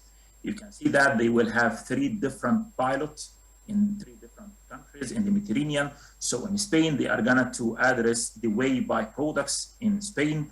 In Tunisia, they will try to recover the bioactive compounds and aroma from the date byproducts, while in Italy, they are gonna to tackle the sherry waste and byproducts, trying to recover the bioactive compounds. My last slide, or the takeaway, is that we all know about the food insecurity is one of the main pressing challenges facing the Mediterranean countries, especially if we know that we are importing like from 40 to 60% of the food that we use to eat or to consume in some of the Mediterranean countries. While we noted that billions of euros and dollars have been injected in the increasing the productivity of the value chain, but with the current efficiency and the unsustainable practices that we have on the agri-food value chain and the supply chain, this means that more productivity you will have, you are gonna as well to improve or to increase as a coincidence or as a result, the food losses and waste.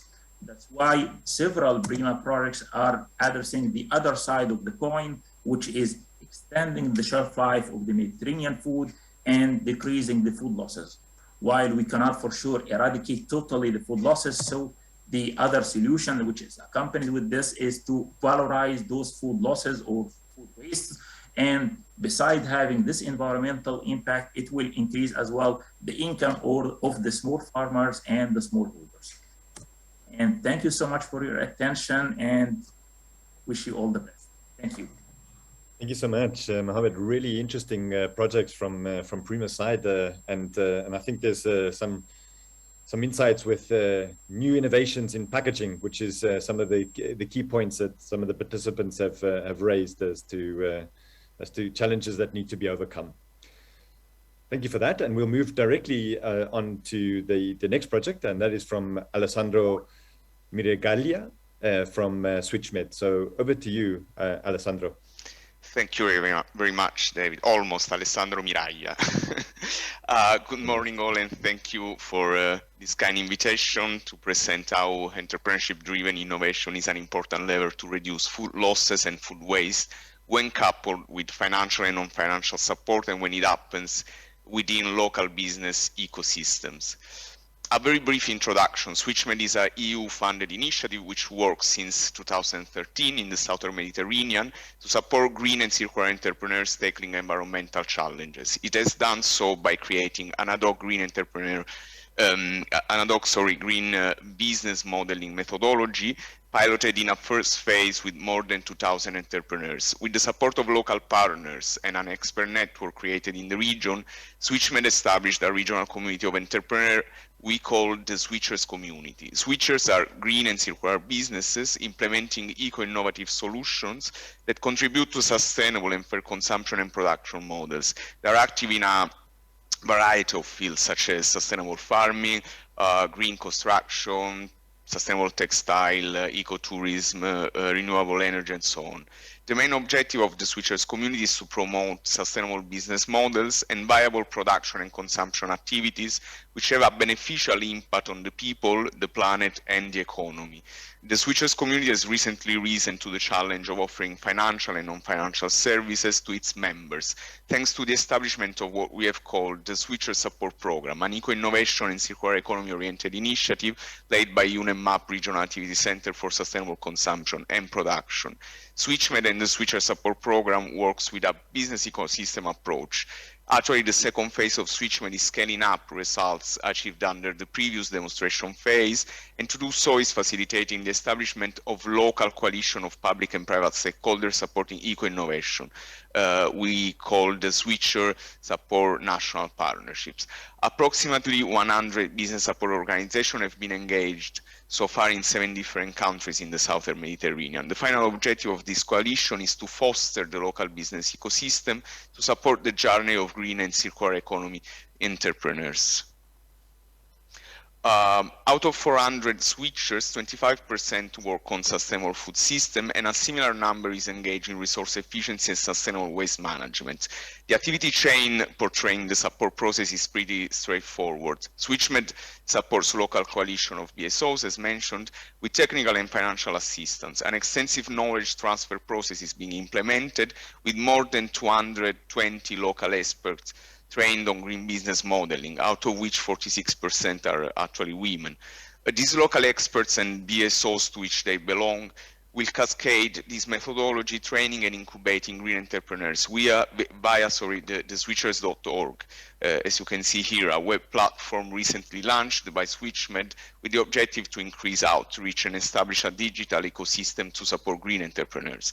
The switchers.org is a digital one-stop shop for entrepreneurs willing to create a sustainable business model and plan, connecting with expert BSOs and financial institutions, each one of those having access to specific information, knowledge, and services. Currently, more than 3,000 entrepreneurs, 45 of which are actually women, have initiated their projects on the platform, being coached by a local BSOs or by a self-paced training process. Almost 35% of the 3,462 registered users have classified their business model in the sustainable food and agriculture sector, and another 20% in the waste management sectors. The results of the Switcher Support Program are tangible, and there is enough evidence and consensus also about the social and environmental return of investing in sustainable business models, whereas an appropriate local support business ecosystem is in place, as mentioned already. However, the question is, how do we make sure green entrepreneurs tackle environmental needs, which are relevant and of course aligned to policy efforts, and how this is important to food waste and losses? The answer is offered by the methodology we developed during the first phase of the program and its underpinning theoretical framework. You can find here on the left side of the slide with an hyperlink to download it on the Switcher community website. You can see that there are business strategies behind the incubation of sustainable business model. Those strategies have to be considered as circular economy lenses through which we shape business opportunities and, again, business models. Specific services and tools are associated also to this framework, such as the business model development tool, the eco-design toolkit, the impact monitoring tool, all services digitally available on the switchers.org. Let's see how this translates in real-world examples. I'd like to introduce you on the left side, Mr. Ahmed Abdallah and his business venture called EcoFood Dehydrators. Ahmed is an ambitious man with an ambitious goal to eradicate poverty and cut down on food loss starting from Kenya governorate in Egypt. Farmers there are experiencing a severe post-harvest loss and quality deterioration due to the long transportation period, combined with high temperatures which make the delivery very costly. It turns out that throwing away part of their crops is eventually cheaper than paying the costs associated to the transport and to the preservation of those crops. So his idea, the eco-food dehydrators, aims to reduce crop waste by providing farmers with innovative solar food dehydrators for their products. It's one of the switchers incubated by SSCPR during the first phase of SwitchMed, and we supported him with different services, including seed funding to commercialize his product. The second person from the left is Mr. Amu Bossada. Amu took part to the SwitchMed as what we call the policy demonstration projects, driven by the priorities identified within the SCP National Action Plan in Algeria. Hamoud is based in Gardaya, which is a city of almost 200,000 inhabitants in the Sahara Desert in central Algeria. It's 300 kilometers across sand to get to another city. He was very active in his local farmer association and could identify that almost 60% of the days the locality was producing were left out or commercialized as animal food, so with almost no financial return for the farmers. Rima Dates is the name of his venture and is the business of what we call transformation or processing. It takes all the unused and low quality dates and turns them into processed food, such as stuffed chocolate, pastry, syrup, or vinegar. Rima Dates improves value chain upstream, preventing losses and waste, adding value, and also, very important, triggering cooperation among local farmers. The third and last experience is Saramakis, a social for-profit cooperative enterprise, which employs both local and refugees in the area. Workers receive decent jobs and wages, which is not obvious in a region where unemployment is almost 40%. And all Saramakis profits are ultimately fed back into social housing projects that support vulnerable population in the area. Saramakis' business model extracts value from wet stalks, which are left over from local agricultural activities. The straws are fully biodegradable, and also Saramaki makes stalk-based straws without relying on high energy consumption or added chemicals, a real circular economy approach. Each one of these business models can be associated back with one of the several circular business strategy presented here on the left side of the slide. When this is also coupled with social and economic benefit, we think there is a perfect mix to address food losses and waste in a systematic way and through a systemic approach. Let me finish just thanking you for your attention and with a message of Ryan Bayano, which is one of our latest project incubated through the ENI CVC Med funded GEMED project with SOFRA, which valorize food waste into performant biomaterial, which will be used to produce tableware. Thank you very much. Thank you, Alessandro. Really interesting, and I think this idea of systemic approaches is definitely something that we all need to take into account to tackle this problem. It's a problem that we all face, that we all need to find solutions to. Then the last project before we go into the wrap-up session is from Elisabetta Salvatori, and telling us a little bit about the Be Blue project. Over to you. Thank you, David. I hope that you are seeing my screen. Okay, I will very briefly present the Be Blue project on behalf of Christian Chiavetta, who is the project coordinator. Be Blue is a strategic project funded under the Interreg program. The main goal is to build the Mediterranean blue biotechnology community and also activate a coordination mechanism in this sector at Mediterranean level, including the southern shore countries. Enea Italy is the project coordinator, and these are the organizations involved in the project. The main tools are based on the fact that the project has a multi-layer integrated structure. We have in particular two layers, a transnational digital layer by which we have activated a blue biotechnology community exploring the Marina platform.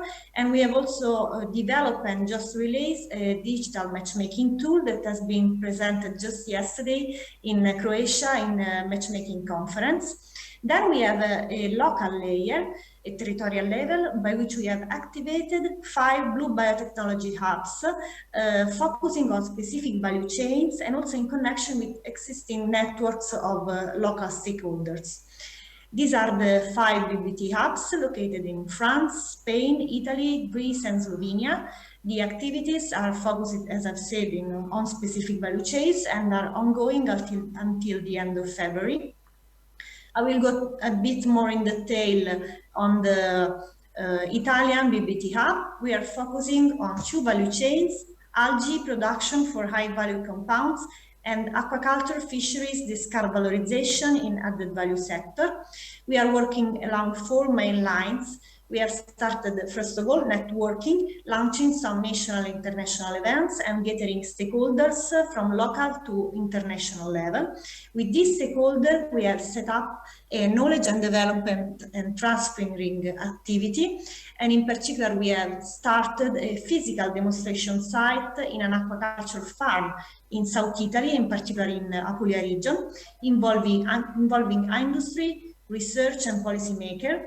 In this aquaculture farm, in this demonstration site, we are testing innovative product derived from these 2 value chains for biorefinery, biofertilization and poultry feeding that in order to increase the product portfolio of aquaculture farmers and reduce organic wastes in a circular economy perspective.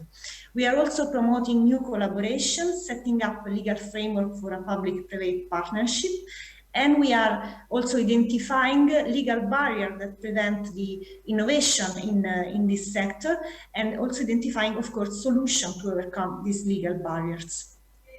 In conclusion, the BBT Hub can be considered as a model to be adapted and replicated. We are already working for the outliving of the BBT Hub community, not only in connection with existing community like the Marina platform, but also with new communities. We are indeed working for the launch of the Innovation Alliance together with the Blue Biomed program. And we are also capitalizing the project at Euro-Mediterranean level by a collaboration with the Cluster for Blue Italian Growth and the Cluster Maritime Tunisian. We are mapping in particular suitable territories for replicating the Italian hub experiences in Tunisia.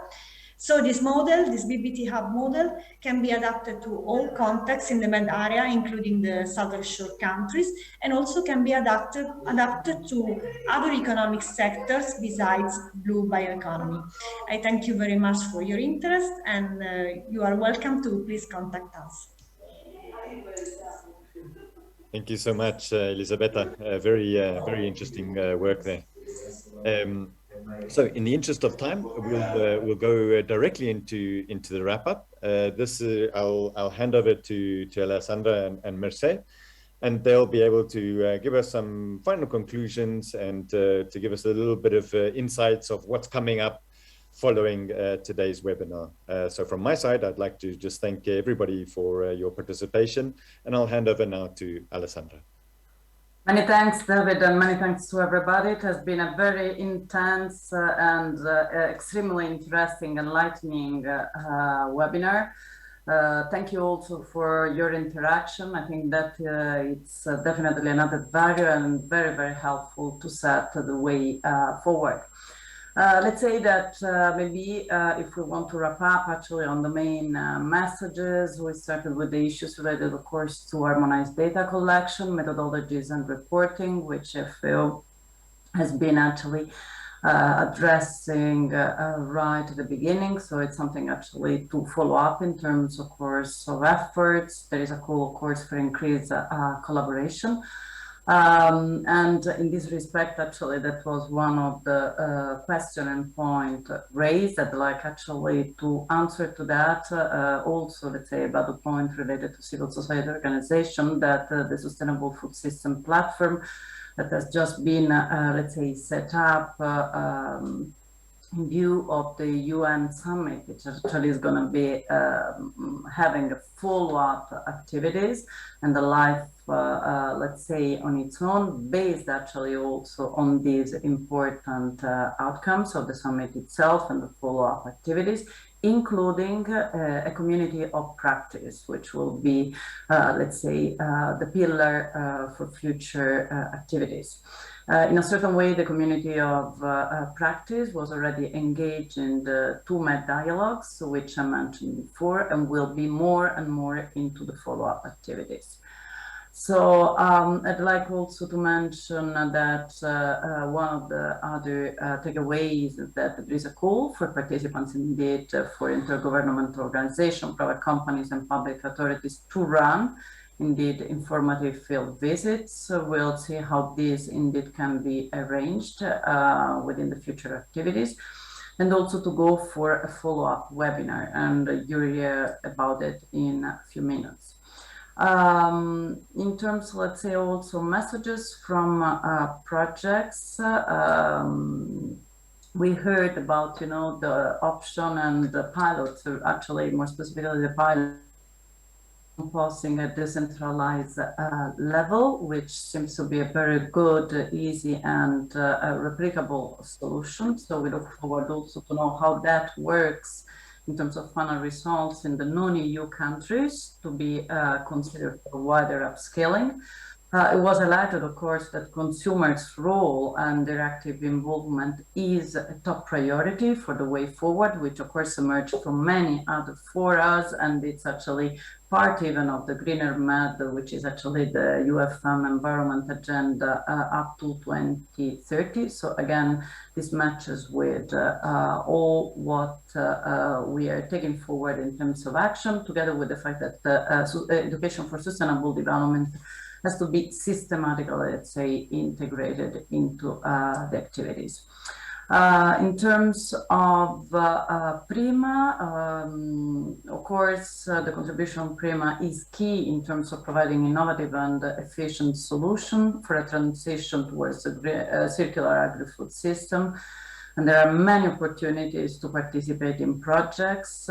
Please have a closer look to all the upcoming calls. As well, of course, as to the many results that were shown by our colleagues. In this respect, also to answer, let's say, to one of the questions that was posed, you know, in the chat. Yes, we will share the presentations, and you will be able to access to all, let's say, the background material. Many thanks to SwitchMed to highlight actually the importance of having a systematic approach and to provide really concrete example on green entrepreneurship, which we said yesterday was actually the SwitchMed Connect event. I've been run actually at the Powscape, but by now, you know, would need, and that goes actually with what I was saying at the beginning, towards, you know, growing a critical mass of citizens, consumers, entrepreneurs that indeed can really take over the challenge of switching to our, let's say, economic system towards a greener and more circular one. I will conclude actually with a case related to aquaculture and algae that was shown by Be Blue. Extremely interesting, and also these, let's say, non-terrestrial components. The serial component is particularly important also, let's say, to overcome, you know, one of the stereotypes that indeed relate just to terrestrial activities, and to have, let's say, a broader view of food system, especially in the Mediterranean context.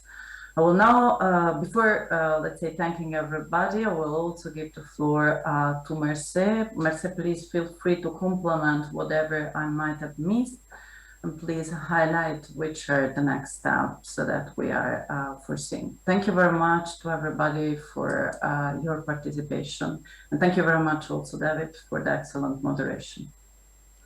Thank you. It's yours. Thank you, Alessandra, for wrapping up. I think you said all the most important points. I might just add that there are many new opportunities coming from the thematic of food losses and waste and organic waste management. Among them, for instance, the creation of green jobs, inclusive jobs, and also the provision of new skills. So education, again, plays a role here.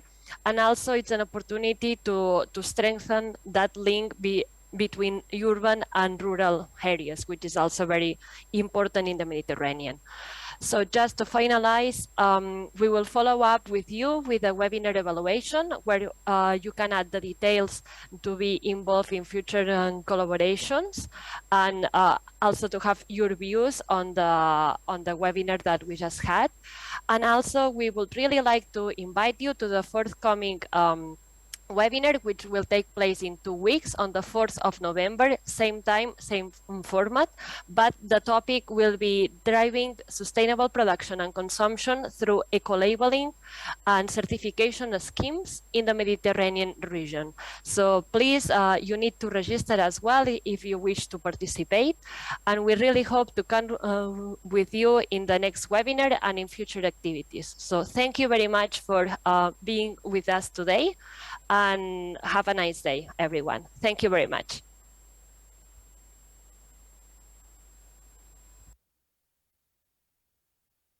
Bye-bye, everyone. Bye, thanks. Bye, thanks to you all. Bye.